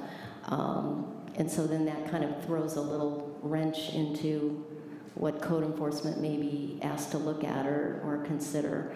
So, and we really haven't heard from any medical caregivers, like what would happen if we just made it 6 plants per residence, no matter how many cards you have. I don't know that we got that kind of feedback. So that's kind of a concern for me, is to not eliminate something that the caregivers have had and had the ability to do. So I guess I'm saying, if they've been allowed to have more square feet per residence or per card, even though it might be hard to regulate, I would think that we should keep them with some ability to do that. So whether it's 30 plants maximum for a medical caregiver, 10 plants maximum, I don't know, but think about that. But I do think that just for simplicity's sake, a number of plants helps. And I assume if we just said 6 plants for everyone, when it gets to city council, we're going to hear from medical caregivers. So, also keep in mind there's 2 facets to this issue question: number of plants per residence, whether it's any of those categories, and then outdoor cultivation, which is the odor issue primarily. Because if it's within a structure or within a greenhouse, the standard in the ordinance is no odor. So they're supposed to have mitigation for odor if it's in a structure. There's no mitigation for outdoor. So just think about it in those 2 different frameworks. So maximum could be indoors. It's just an idea. Yeah, I think that's a good point. And then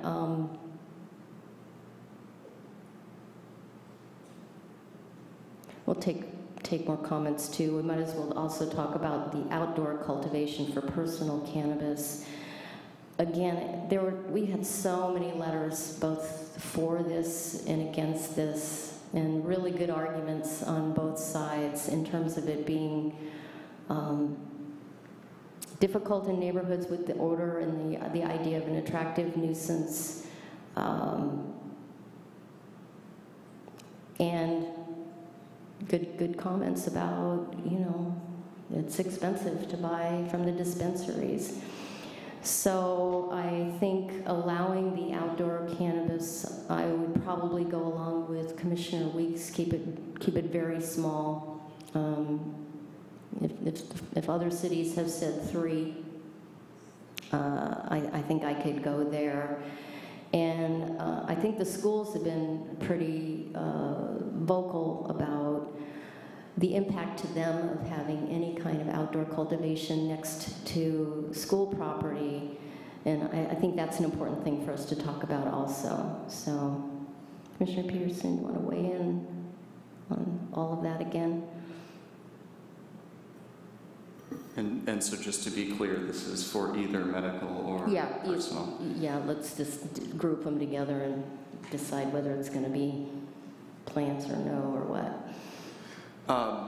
So again, I think for the nuisance issue as well as the code enforcement simplicity, I would favor still a plant limit.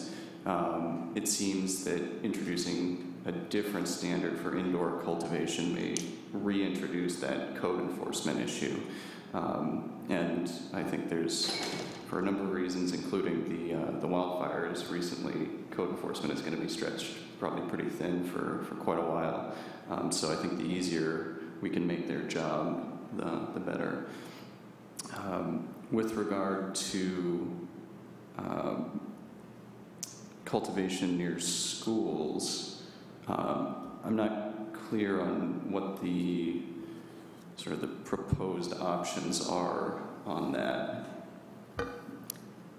Looks like we can prohibit outdoor cultivation, which wasn't terribly favored at City Council when it came out. We can prohibit it abutting school property, and we can limit the plant number, or the 3 that we got in. I don't know if you added any more in our memo. Not related to a school. Okay.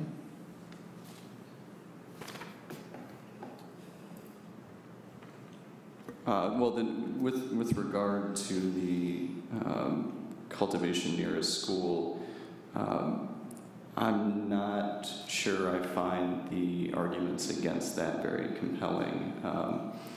The reality is that it's starting January 1, it's going to be legal for adult use, and as we normalize sort of the use of cannabis, I understand the objections that the schools have made, but again, just from a sort of simplicity sake, I think it makes sense to have sort of a general rule about cultivation, indoor or outdoor, near a school, and then enforce the code that the city promulgates if there's a violation of that.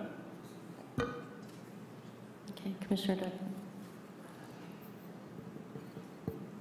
Well, I'm not in favor of having people being able to grow marijuana in their backyard abutting the school. I think at least 600 feet, like the state requires, is fine. And but as per Commissioner Peterson just noted, it's like once it's normalized in the community, it's like we're not going to have a restriction for people bringing it closer to a school. But I still want to have a maximum limit for outdoor growing. But I can see if somebody, like a caregiver, has an outdoor greenhouse or has indoor plants, I would consider increasing the total number. But I don't think anything more than 6 plants outside is reasonable. Does that make sense? Yeah, it does, I think. Okay, you guys want to weigh in down there? Well, as to the limits on the property line or from the property line of the school, I strongly favor 1,000 feet to 1,250 feet. I think the state has, in essence, flipped it upside down when you take a look at the distances from the property line of a school to the property line of the, or the distance to the cannabis facility, be it cultivation or whatever. Indoor, perhaps, as we just approved, in essence, earlier, that's 600 feet.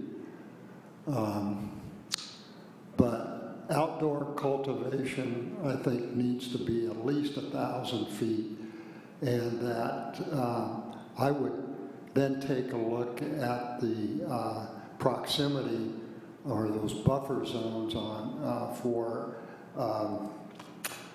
cannabis facilities, dispensaries, so on and so forth, and reduce those down from 1,000 feet. I think it's just upside down. It's not only odor, it's also traffic, noise, virtually every one of those issues there under standards to comply with as it relates to the schools.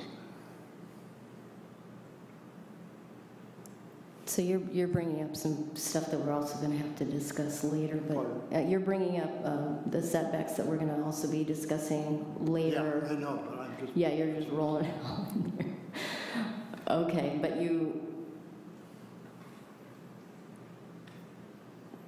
so you would be for prohibiting anything close to a school, if in a backyard? Yeah, for outdoor growth? 1,000. Well, I don't know how many people have 1,000 foot. I do, but I don't know if anybody else does. Okay, I just want to make sure that I'm trying to collect here. Okay, so, and you, Karen? So I think that the outdoor grow should not be adjacent to a school. The back, I'm envisioning a backyard fence to the backyard gate of a school, and that it should not be adjacent. Okay, so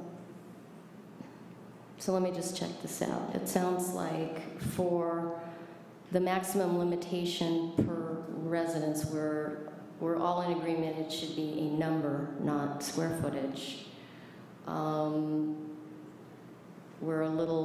We don't quite know about the medical caregiver, but again, for simplicity's sake, I'm thinking just a maximum number, period, for everybody.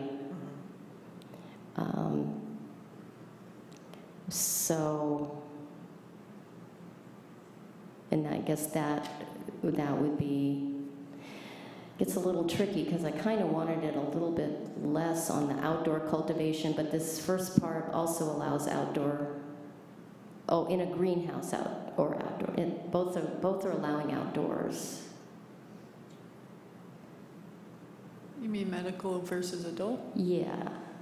Well, it just says personal cannabis cultivation, and it says allows for 3 max limits depending on the reason why the cannabis is being cultivated. Max limits represent the total allowed on site regardless of whether the cannabis is grown indoors in a greenhouse or outdoors. Limits are as follows. So if we say maximum 6, then when we get down to personal cannabis cultivation, B, outdoor cultivation, some of us are thinking less, 3, we're in conflict, right?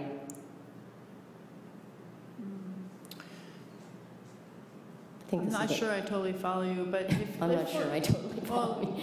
So if, for example, if, for example, the commission lands that you want to simplify it by a number of plants, let's just say it's 6, maybe it's not 6, but it's a specific number of plants, whether it's So that's a maximum regardless of indoor, outdoor, greenhouse, but then you move on to your next issue and you have a restriction of outdoor, then it modifies that first clause, right? You can have 6 plants, but now you can only, out of that 6 plants, you know, this number can be outdoors. That's what that would mean. I mean, that's the option that is, you can consider. Okay. I guess what I can say is, I'm trying to present what is in the draft ordinance. There's all kinds of options.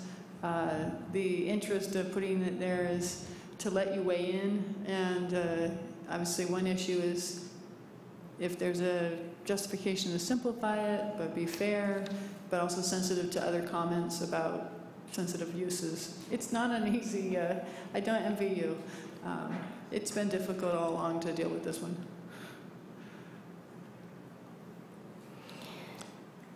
So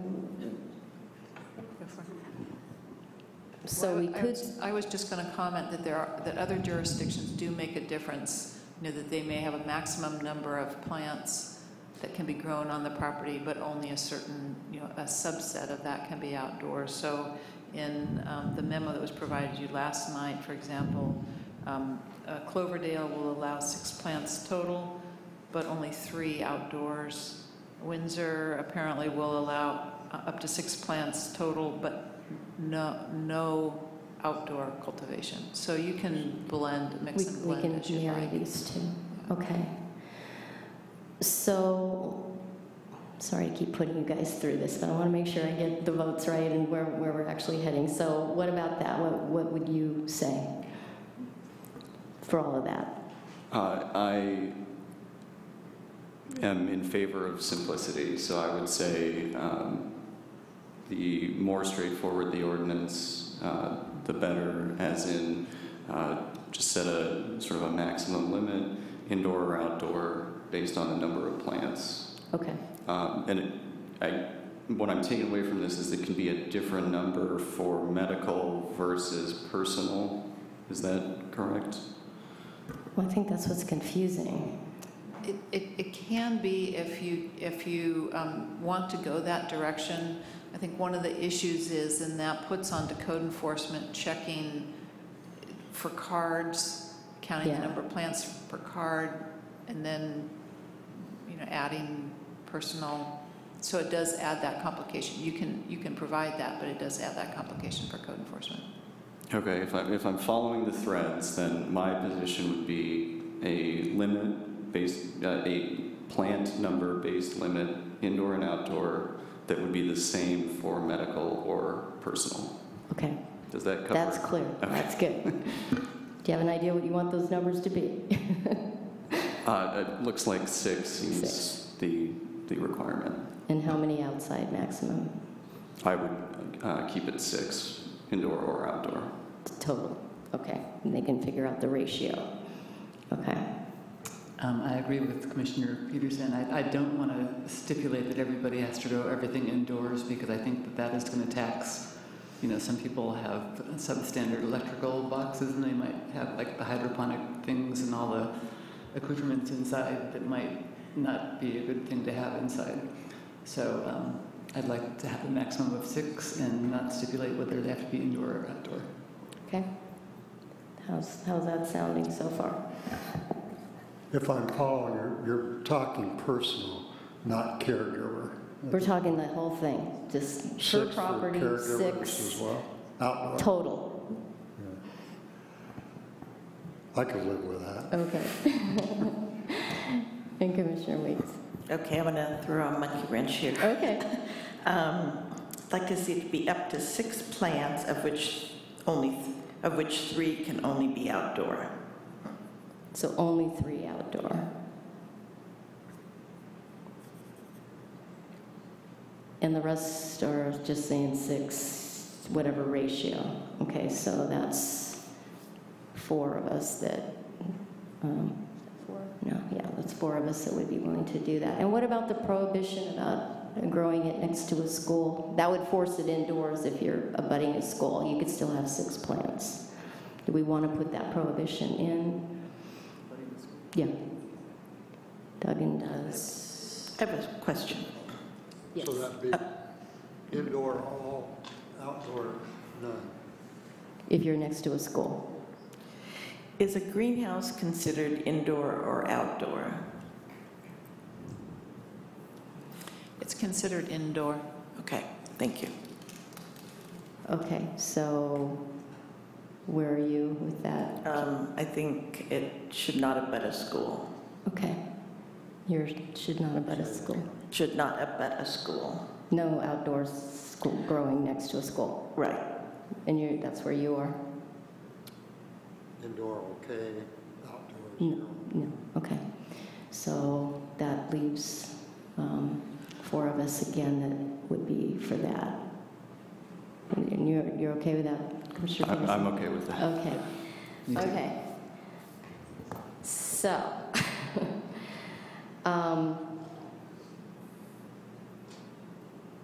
I think where we are so far, I don't know if we're going to get a pushback. I want them to listen to this so I don't lose track of anything.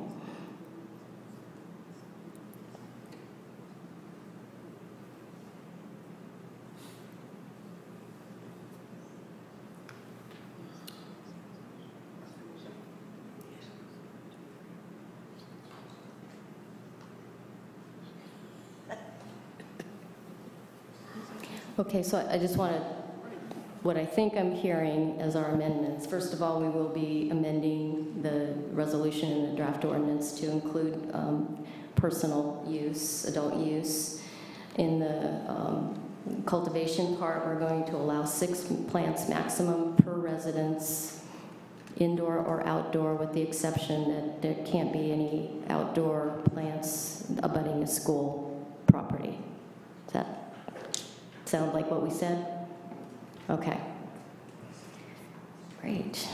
I guess I will jump in there because these terms, they mean different things. So abutting versus adjacent. I know it doesn't seem like it, but we do actually define abutting in the zoning code, and it has been contested.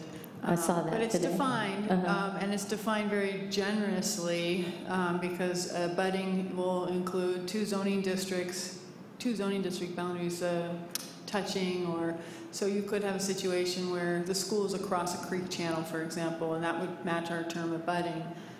Adjacent or sharing property lines, maybe that's different than at least, so if there's a natural buffer, it's not immediately adjacent or the parcel lines don't match. I don't know what the distinction is that you were looking for, but I just wanted you to know those terms adjacent. Do we have the option to call it adjacent, and have you come up with a new definition? This is your recommendation, Yeah. so I just want to make sure you're informed about Right. when you What it use means. terms. Yeah. Yeah, because my image would be, I'm sharing the fence line with a school, and if it's across the creek, I wouldn't have as much of an issue. So we would be making it adjacent instead of abut, and come up with whatever the definition of that would be. Okay. Medical cannabis businesses setbacks.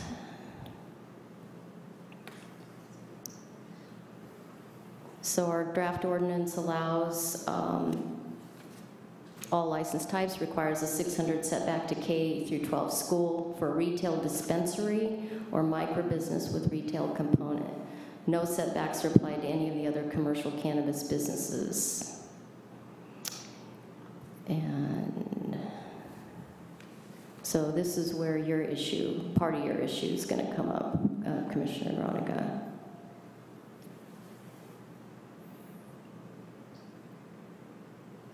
So we have become more explicit in the ordinance? Is that what? Well, I think sort of You didn't give us options here, so. No, I guess I didn't. You didn't. In the memorandum, there's a lot more options for setbacks. Okay, so go to the memo. The memo. Mhm. Also, just as a starting point, I think what you just said is kind of the starting point. The way the ordinance is laid out, only retail has setbacks. So obviously there's a decision point there for the commission. Do you concur with that draft recommendation to only apply setbacks to sensitive uses to retail, and then move on from there? Because this issue is all-inclusive, but then as you noted in the memorandum, I think it focuses more on examples about retail. So. Okay, so if you can get there, it's on page 2 where it begins options and examples for setbacks for retail, dispensary, and delivery. So we can open up our discussions.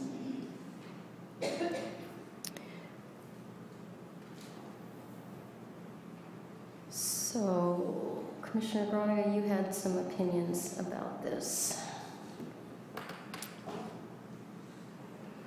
You want to? Yeah. Do you have any? Does anybody have any questions? Keep remembering. Feel free to ask questions too. As I stated earlier, that I would just move it to 1,000-foot radius on the property line, from the property line of the school to the closest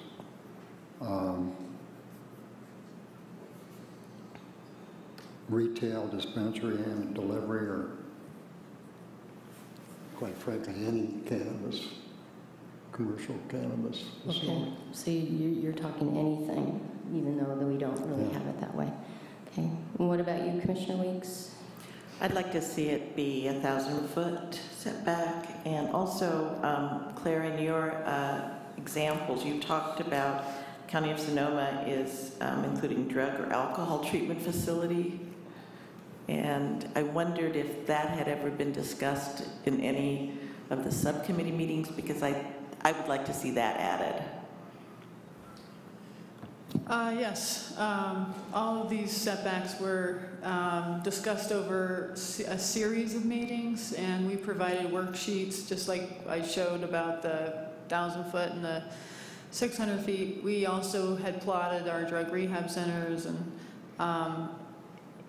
and we plotted them at 1,000 feet so the subcommittee could see what that looks like if we kind of started from that, like what if the county was ahead of us in terms of setting the setbacks, or at least presenting those. And so we mapped that out in the city to see what that would look like. But the policy subcommittee decided, well, one, they were looking at it as medical, and their interest was to have locational restrictions for retail. But all along, they were not interested in having locational restrictions for non-retail. So that's why the ordinance looks the way it does, is it makes a distinction.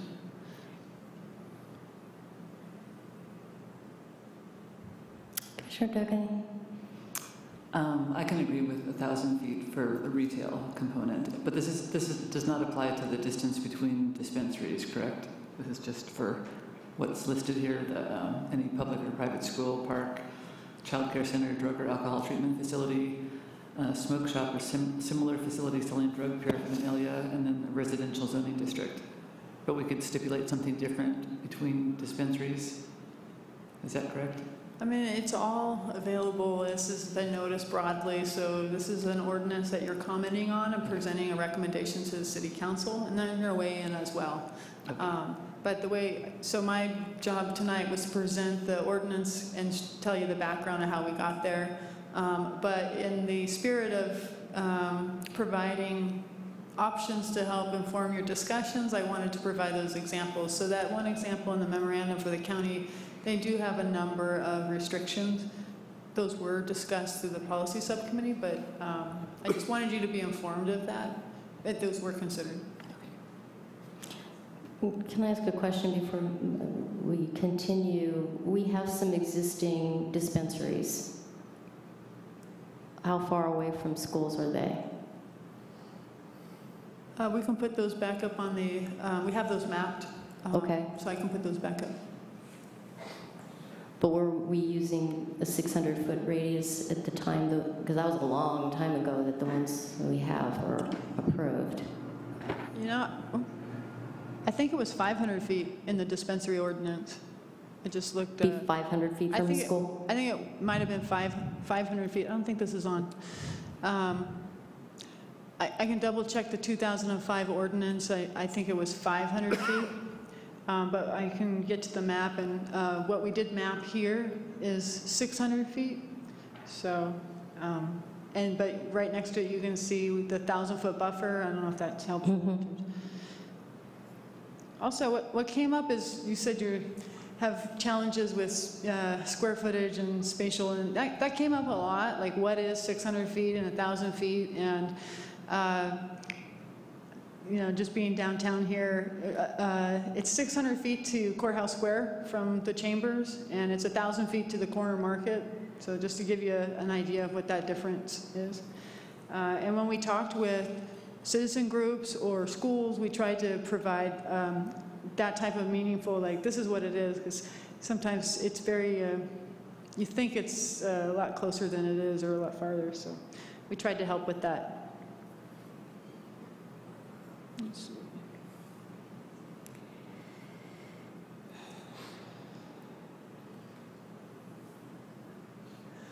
Okay, so these are our two existing City of Santa Rosa dispensaries or dispensaries within city limits. And then again, it's from their parcels, and these are tiny parcels that the dispensaries are on, but it's 1,000 feet from the parcel boundary out. And then the blue hatched, which is a diagonal hatch, is 600 feet from the parcel of the school. So it would be a little bit more, but you can see they still wouldn't touch the buffer of the existing dispensaries.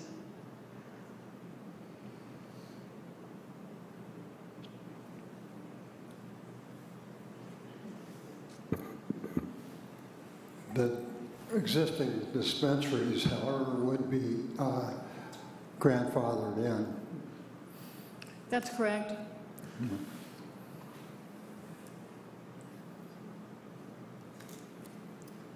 Commissioner Duggan?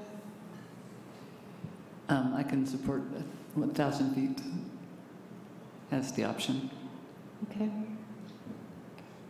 Commissioner Peterson? I just want to clarify, we're specifically talking about setbacks to schools.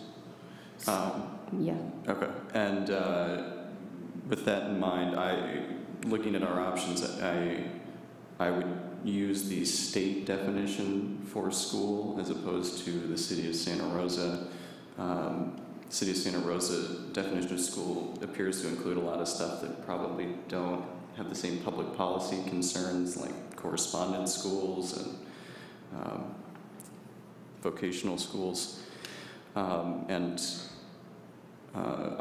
would be perfectly happy with a 1,000-foot setback. Okay.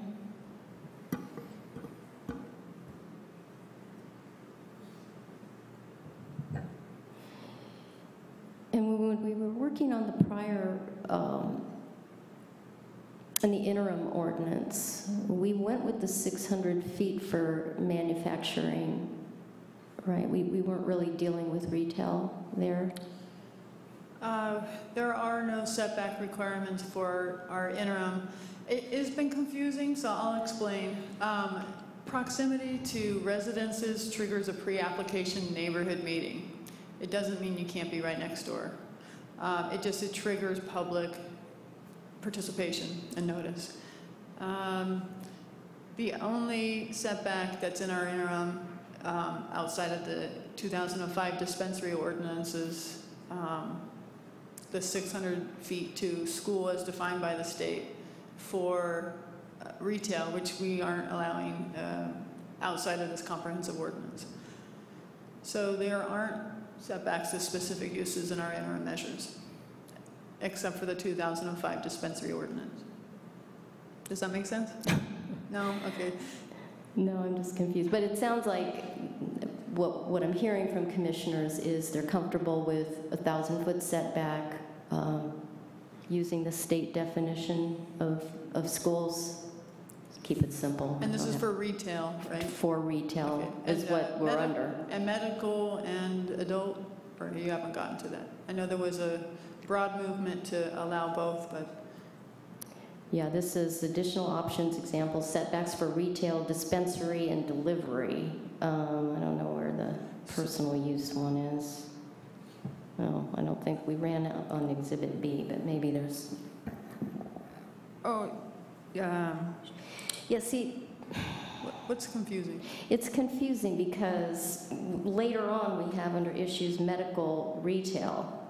This is medical cannabis business setbacks, and this is where I'm confused because when we were looking at the interim ordinance, I remember that the state had indicated 600 feet from a school, which I guess we just saw tonight, you know, for cultivation and manufacturing. And I know I floated 1,000 feet and got no traction with that, and so we went with what the state had put in. But is that different than the retail? I'm confused by our retails in too many places. I get it. It is in 2 different places. It is confusing. The health and safety code section that's kind of in effect now, or it's been in effect, and it does reference a subclause that says this 600 feet doesn't apply to a cannabis facility without a storefront. So that's come up from the very beginning. We were passing ordinances, or the commission was reviewing use permits for cultivation. The very first one out the gate had a school within 600 feet.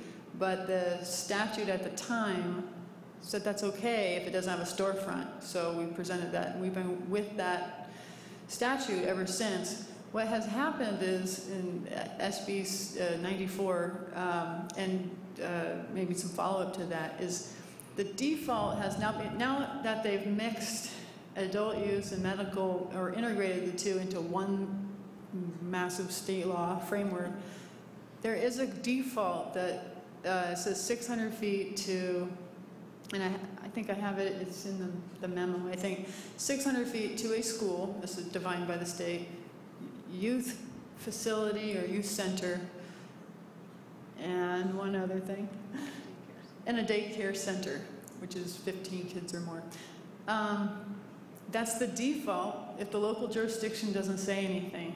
So the way so the draft ordinance, as it's presented, does say something different, and this is really unusual. Usually a statute says you can be more restrictive, but you can't be less restrictive.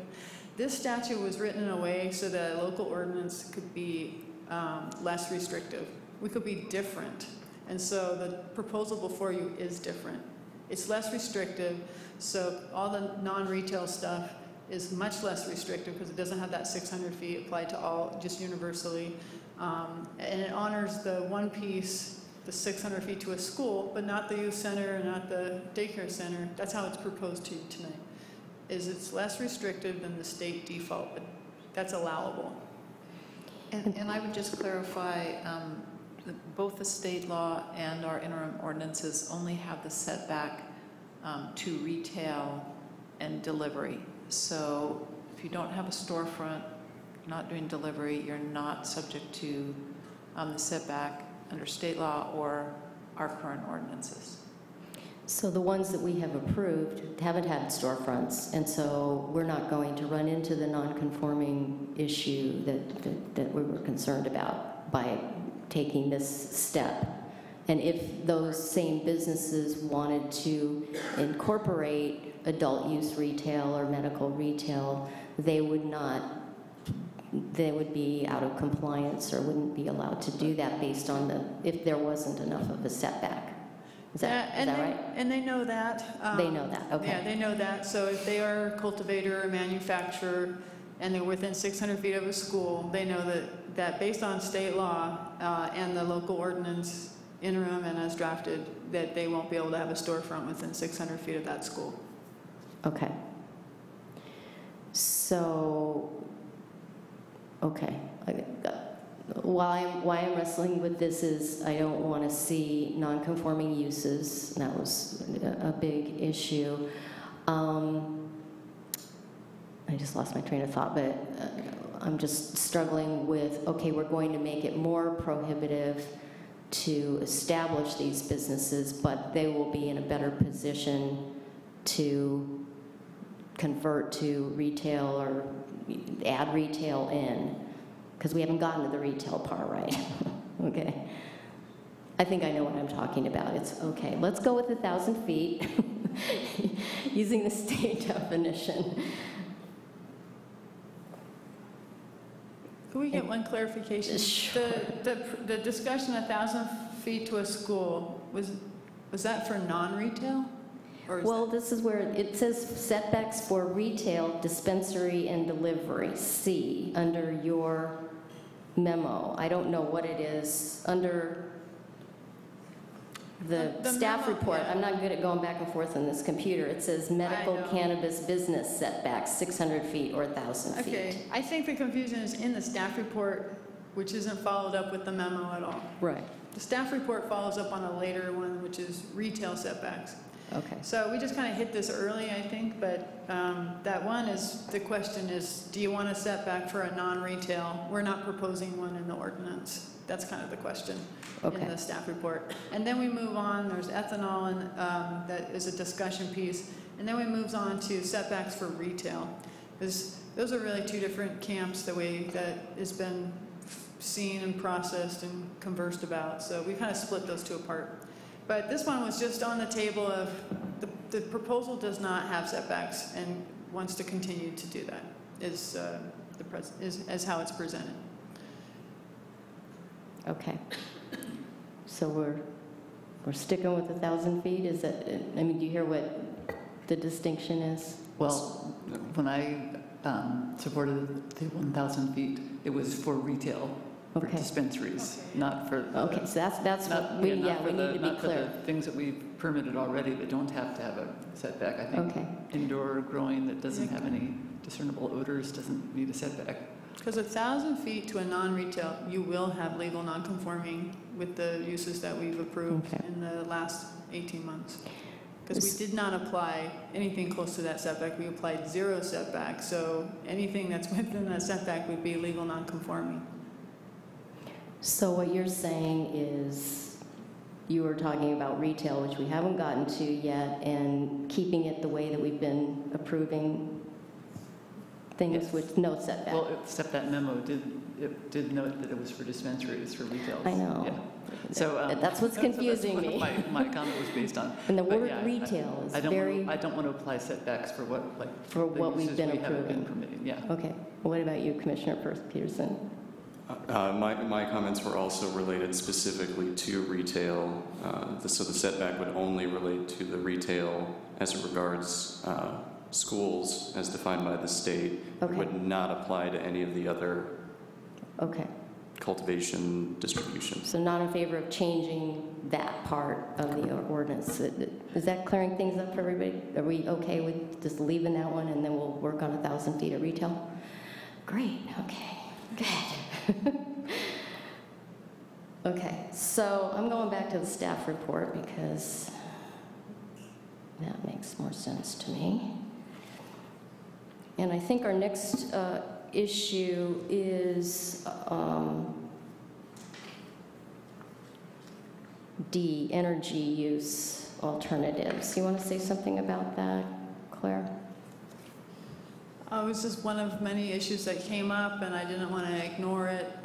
We use these sections in the staff report to say that something's come up, and this is how we've addressed it, or this is what resulted after we looked into it. And I just want to say that energy use, especially for indoor cultivation, it's a high energy user, and there are building code protections for your hallways and your bathrooms and your meeting rooms, but it doesn't for green building standards, Title 24 standards. But those standards don't apply to processing lighting, which is what indoor cultivation is. And so really the regulator there is it's costly and forces folks to be more innovative or look at different alternatives.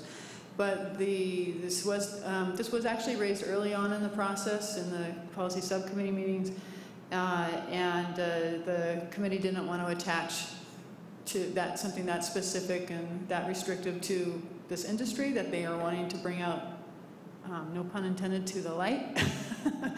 So the ordinance does not address this, doesn't have any energy requirements.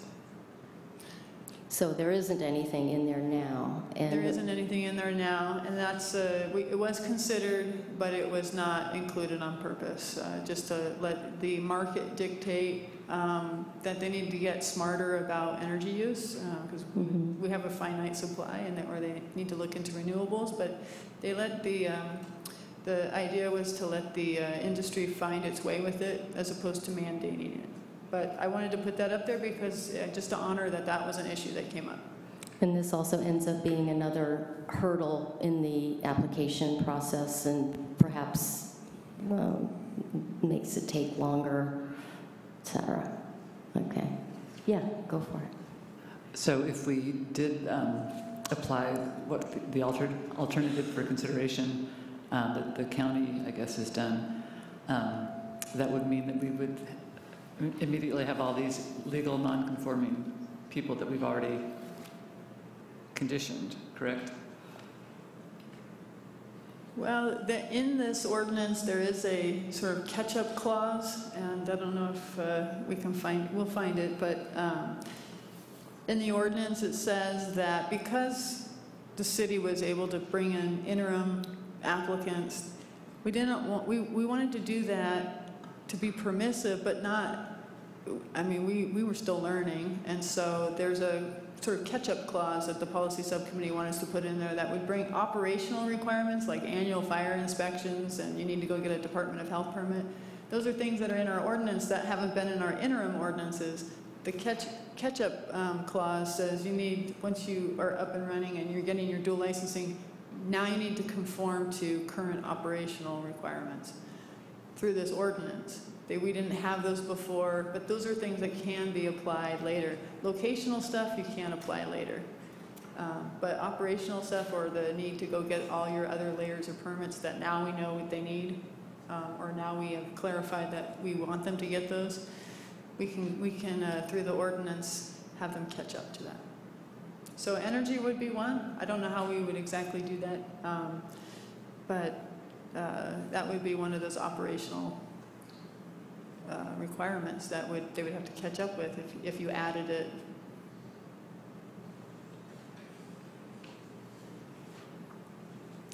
Commissioner Peterson, what do you think? I would not include an energy use requirement in the ordinance. I think it's better addressed through other mechanisms. Commissioner Duggan? I would also not include it because I think operators are going to know what their energy costs are and they're going to want to be efficient on their own, so I don't think we have to mandate anything like this. Okay. Commissioner Groninger? I would concur as well. Plus, remember, we're in essence requiring cultivators, manufacturers to have some pretty high-end mechanical systems to control odor and so on and so forth, which will jump up energy costs along the way. So to me, it's understandable to let it float. Okay. Commissioner Weeks? I don't see any reason to include it. Okay. So we're all in agreement with we just leave that be, let the ordinance stand. Next issue is medical cannabis manufacturing ethanol. You want to say what that is about, Ms. Hartman? This is mostly for public disclosure because this was a big part of the process that changed. It flipped, it flopped. Our local interpretation was sort of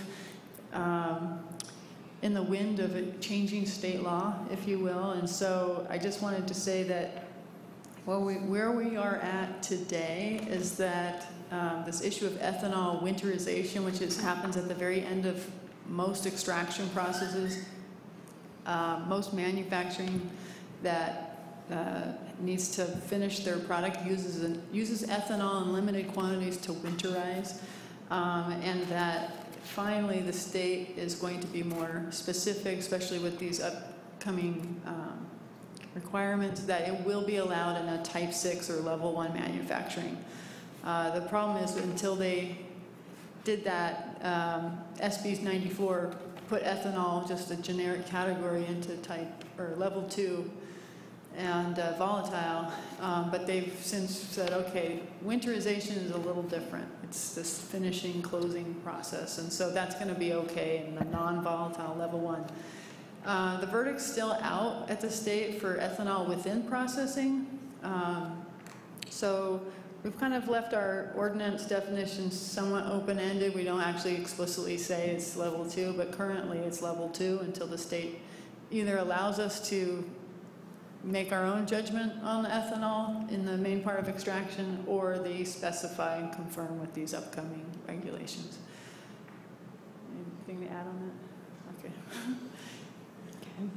So this is mostly a discussion point, just for disclosure. It's not really something we need to add to, unless somebody has some brilliant thing they need to add. Okay, great. Okay, now I realize. Now we're really there. You know what? Now I realize why there's no options on that one. It was more of that one. That first issue about setbacks was a disclaimer that the city can be different, and we chose to be different. Okay, and good. Same thing with ethanol. Just to tell the story about how we got here, because we spent a lot of time discussing these topic areas. Okay, great. Well, now we really are on medical cannabis retail, setbacks and overconcentration, and we will be including in this in adult use retail. And then we have a number of different alternatives.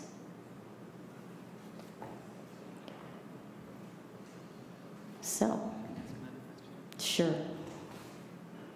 Do we have similar overconcentration setback requirements for other adult businesses like tattoo parlors and cigarette shops, vape shops? There are no setback restrictions for tattoo parlors or smoke shops. Or any other adult type business? There's not any kind of like...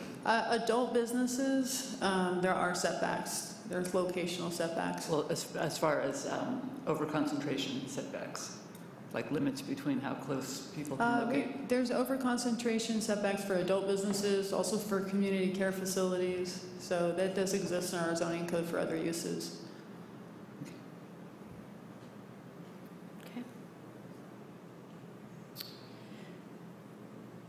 Okay, so I think we started this discussion, and then we'll go back to it. Commissioner Weeks, you want to talk about what you think about cannabis retail, both adult and medical, setbacks and overconcentration? Take a look at our alternatives.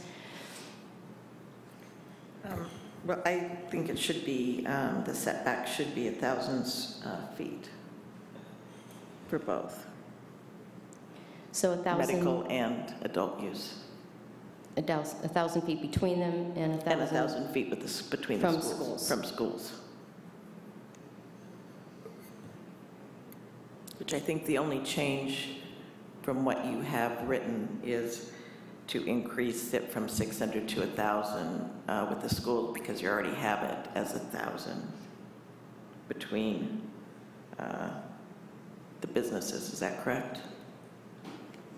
That's correct. Okay. Okay, so it already exists in the ordinance, 1,000 feet. Okay, yeah, so the change would be, or we could disagree with that. You know, you could say less.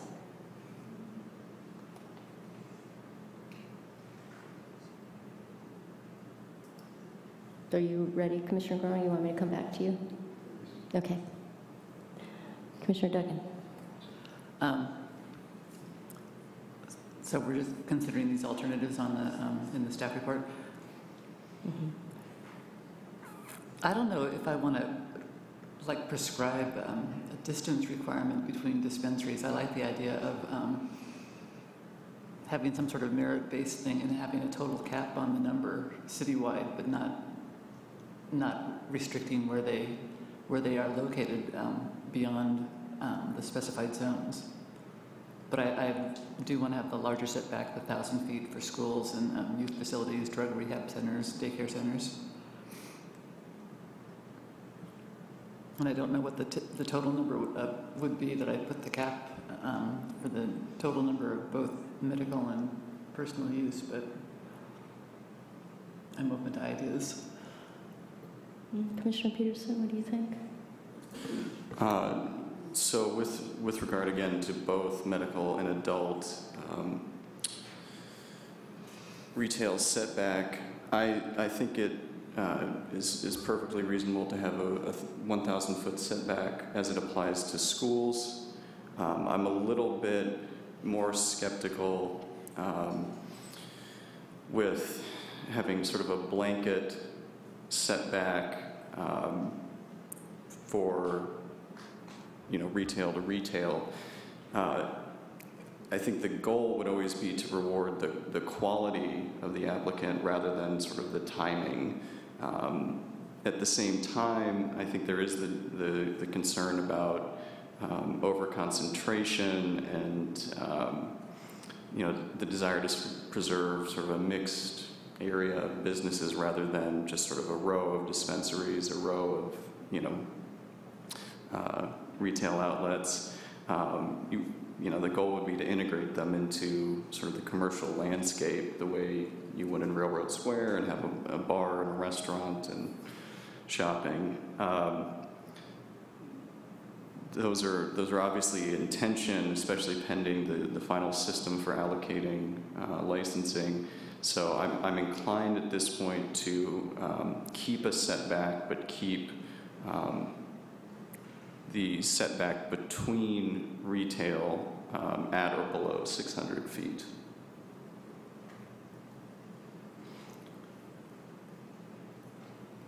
Okay.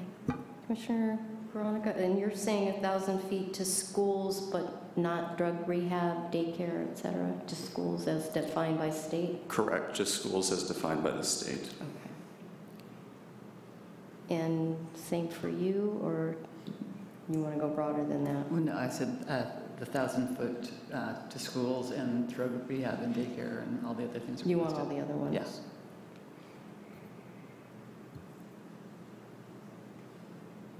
And I just want to recheck with you, Commissioner Weeks, are you saying 1,000 feet for all of the same things that County of Sonoma applies, youth facilities, drug rehab centers, daycare centers? Yes.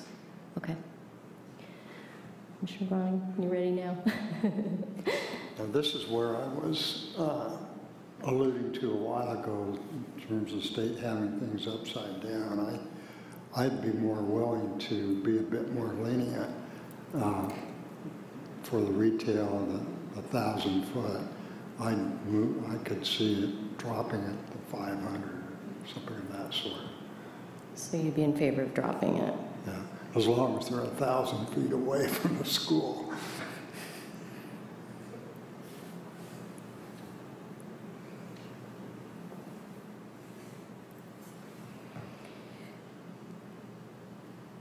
Well,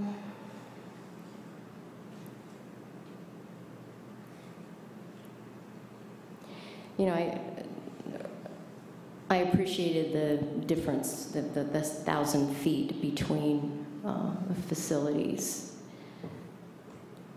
Mainly because I go back to, I'm kind of a conservative when it comes to doing conditional use permits for alcohol outlets, and so I tend to be conservative in that way. And so I thought the 1,000 feet was probably a good thing.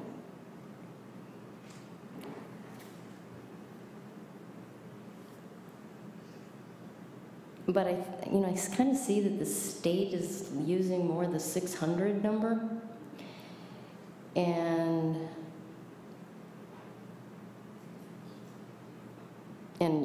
we were comfortable with wherever that did or didn't apply in the interim ordinance. So I think I'm kind of torn in terms of going ahead and maybe reducing that number. I think there does have to be. I'm worried about just a cap and a free-for-all everywhere based on overconcentration. Especially if we're going to add the adult use. If it was just the medical use, it might be a little bit different for me, but we're adding the ability for more random clients to come and go. So I think I'm more inclined to keep a distance between facilities as opposed to a cap. And I think I'm comfortable with reducing that. to 600 feet. And I appreciate the 1,000 feet to schools, and I think I would go along with the definition of the state schools. It becomes a lot more complicated to, for staff or for anybody to identify what's a youth facility, drug rehab centers. You know, we've put alcohol outlets right next to DAC and daycare centers. I mean, I don't know. So I think I'm more comfortable with the 1,000 feet with just a strict definition of what the schools are versus getting out too vague and having staff having to make a lot of interpretations. They're going to have a big job on their hands anyway. And I know people asked, you know, can we support increasing staff? Yeah, I wish we could have that decision in our hands. We do support that because they are going to have quite a bit of work on their hands in order to come up with what's the system going to be for taking a look at determining where these things go. So I think the simpler, the less interpretation needs to be made, the easier that job is going to be for them to develop that criteria along with the industry. So I think I am in favor of 600 feet between uses and 1,000 feet to schools with the state definition of schools. So any thoughts on that? I think I'm just basically agreeing with you. Anything you want to add to that? No, I think that it makes perfect sense, and I think you raised a very good point. The less of a burden on staff, I think, the better. And the simpler, the clearer the rules are, the better. And Commissioner Duggan, you still want to stay with your thoughts? Well, I'm concerned if people come in around the same time with applications and it just is, you know, who gets here first. You know, because I do think that there's going to be a time period when we might have more retail outlets than we end up with. You know, they'll figure out who can make it as a business and who can't. And you know, I think setting a prescribed distance between them is, when we don't do that for a lot of other uses, or most other uses, is I don't support that. Okay. And what about 1,000 feet from schools with a stricter definition? Then you want to leave it with the broader, well, the three? I like the stricter definition of schools, yeah, the state definition. With the state definition, so you're okay with that? Yeah. Okay. So out of alignment here. Okay. Commissioner Weeks, I'm just trying to count where we're going with this. So I think, as I said before, 1,000 feet from a school, I'm fine with the state definition. I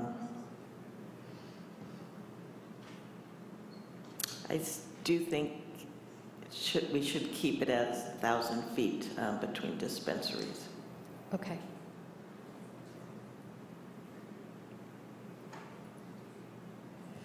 And Commissioner Veronica, what are you thinking?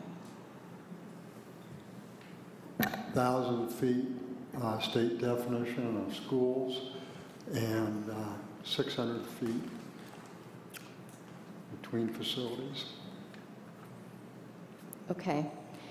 So it looks to me like there's three of us that, well, everybody will go with the 1,000 feet and the state definition of schools.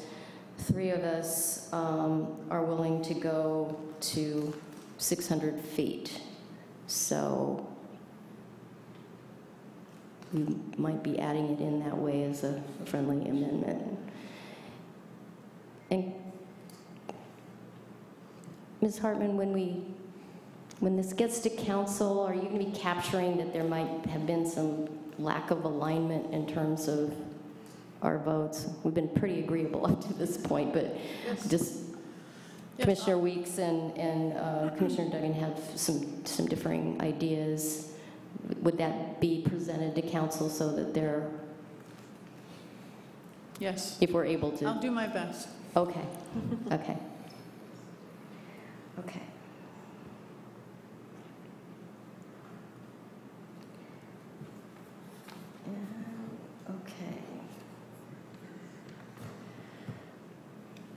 So our last one, which we did first, was whether or not we should consider ridding ourselves of the prohibition against adult use cannabis businesses.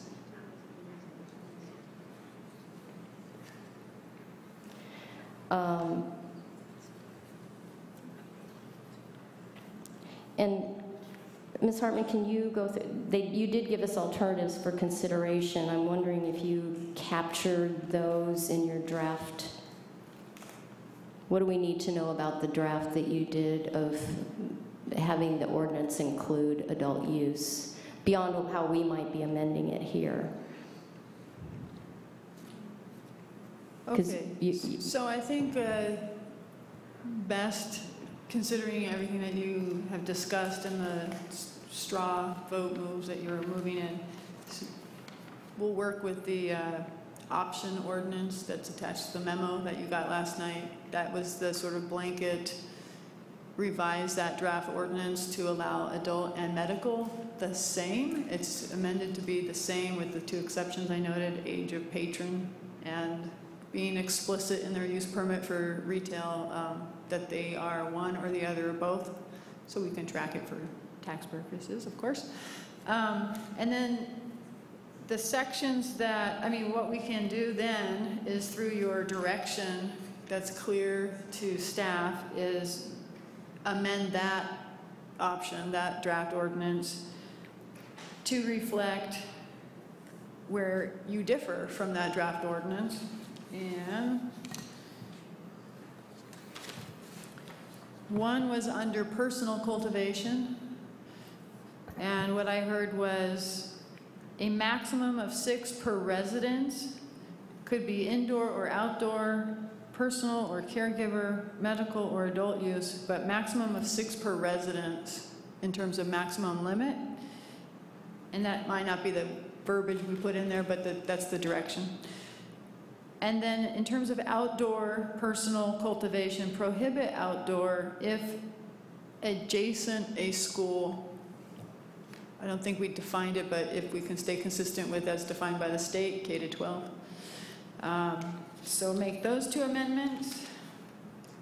And then another amendment would be overconcentration standard for retail would be 600 feet between another dispensary. Now, reconciling that wasn't unanimous, but 3 had leaned that way.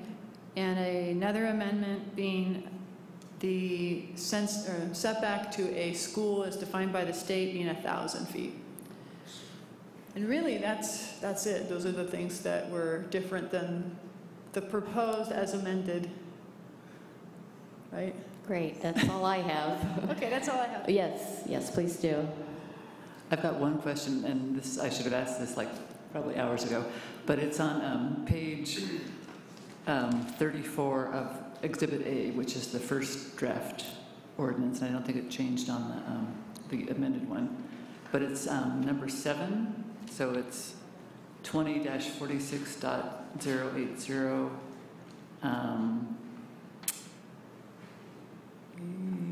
E7, I think. And it talks about, it's basically a conditional use permit has to describe everything that they intend to sell or every implement that they want to use, I guess. And it sounds like there's not a mechanism for amending a conditional use permit if some new tool or new product comes forward. Is that correct? Or is there a way to amend if there's some change that somebody wants to adopt later?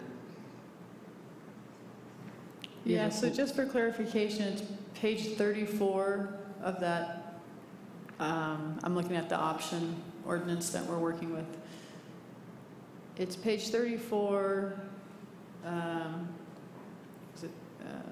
7, sale and display of cannabis paraphernalia. Yeah. No dispensary shall sell or display any cannabis-related paraphernalia or any implement that may be used to administer cannabis or cannabis products unless specifically described and authorized in the conditional use permit. That's the proposed language. Yes, I'm just asking if there's a way to amend a use permit. If something comes down the pike in a couple of years, it's a different thing that they want to have that's not described in their use permit. You know, do they have to go through this whole process again to get a brand new use permit? Yeah, it does seem like it's worded very specifically, so maybe there's another way to look at that. I think I can't speak to the specifics of that. That might have been a carry through on our dispensary ordinance that the policy subcommittee liked, at least in terms of one of what it's trying to get to is, so you know going in when you're approving this use permit, like how much of the space is going to be product and what's the family of product, and that was the intent, but it does sound like it's very specifically written that it might be too tight to live with. So if you have words that you would suggest, or if you can be specific about what is, or we can continue to look at that and see if we can add some flexibility, because the intent was really just to know sort of in general terms, but not itemize specific products. Right, and to me, when I read that, I thought it sounds like you're itemizing things and then you're locked into that forever and you can't add something new, or if some process changes that is now the new norm, that if you're... We could have amended to say something like a general description of, and that way it's presented that we have a plan. This is the type of stuff that we're going to have in our store, and this is about where, you know, how much is our store going to be for this, that type of general information, but instead of like an inventory. Okay. Okay.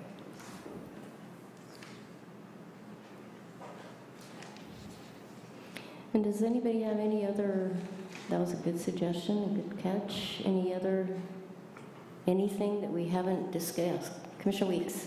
So was I the only one who wanted a maximum of 3 plants outdoor? I think you do. Okay. Yeah, I changed. Was I? Yeah. We're keeping them away from the school. Okay. Okay. So our task now would be to have somebody move a resolution, basically probably changing the language a little bit to include, they aren't listening to me. Let's see where the resolution is.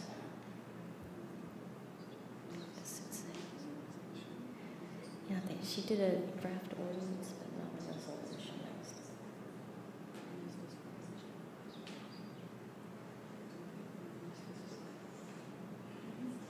Should be right above the presentation. We're just trying to figure out how to modify the language to show that we are going to add the adult use. Do you have a suggestion for our mover to?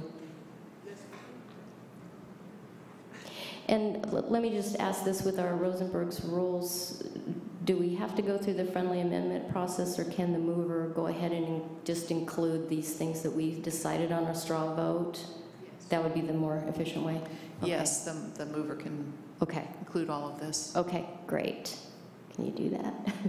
Okay, great. I just want to make sure I've got the right resolution, because I didn't get I can't access what you sent last night. So if you sent a brand new resolution? There was not a resolution. You know, I did not. Okay. I didn't amend the Planning Commission cover resolution. What I did is I amended the draft ordinance you're making a recommendation on. Okay, so I'll move a resolution of the Planning Commission of the City of Santa Rosa. Thank you. That's the ordinance. Yeah. Right? That's not the resolution. That's not the resolution. Okay. So I'll move a resolution of the Planning Commission of the City of Santa Rosa recommending the City Council adopt an ordinance enacting comprehensive regulations for cannabis through the amendment of Santa Rosa City Code sections 20-23-.030, Table 2.2, allowed land uses and permit requirements for residential zoning districts, Table 2-6, allowed land uses and permit requirements for commercial zoning districts, Section 20-24.030, Table 2-10, allowed land uses and permit requirements for industrial districts, Section 20-36.040, Table 3-4, automobile and bicycle parking requirements by land use type, Section 20-70.020, definitions, the repeal and replacement of Chapter 20-46, medical cannabis cultivation, with Chapter 20-46, cannabis, the repeal of Chapter 10-40, medical cannabis dispensaries, and the adoption of exemption findings pursuant to the California Environmental Quality Act, file number REC 1700-002, with the amendments that we've discussed here tonight, and also probably changing the date because this resolution was dated October 12th. So November 9th, 2017, and waive for the reading. And we don't need to recite the changes. You guys have those? We're good? Okay. Yep, we're good. Yes. Okay, good. So got a mover? I second. Great. So that was moved quite deftly by Commissioner Duggan, seconded by Commissioner Peterson, and your votes? May I? Wait. Yep. Excuse me. May I just suggest that we include somewhere in the resolution, and perhaps in each of the findings, just to make it clear that you have revised the ordinance that's attached as Exhibit A, that it is not as it was originally presented to you. You might add, so it would be the proposed comprehensive cannabis ordinance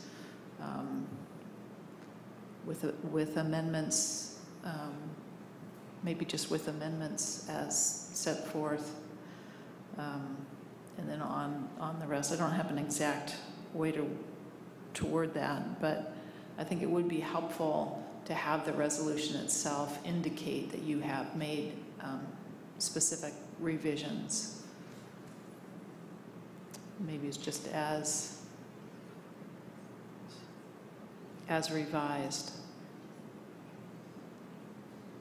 Can I say so moved? I was going to say, so moved sounds really good. And I second. So seconded.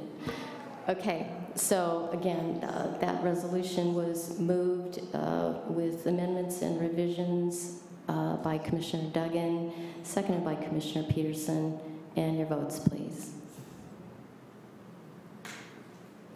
And that passes with 5 ayes, Vice Chair Edmondson needing to abstain and Commissioner Rumble being absent.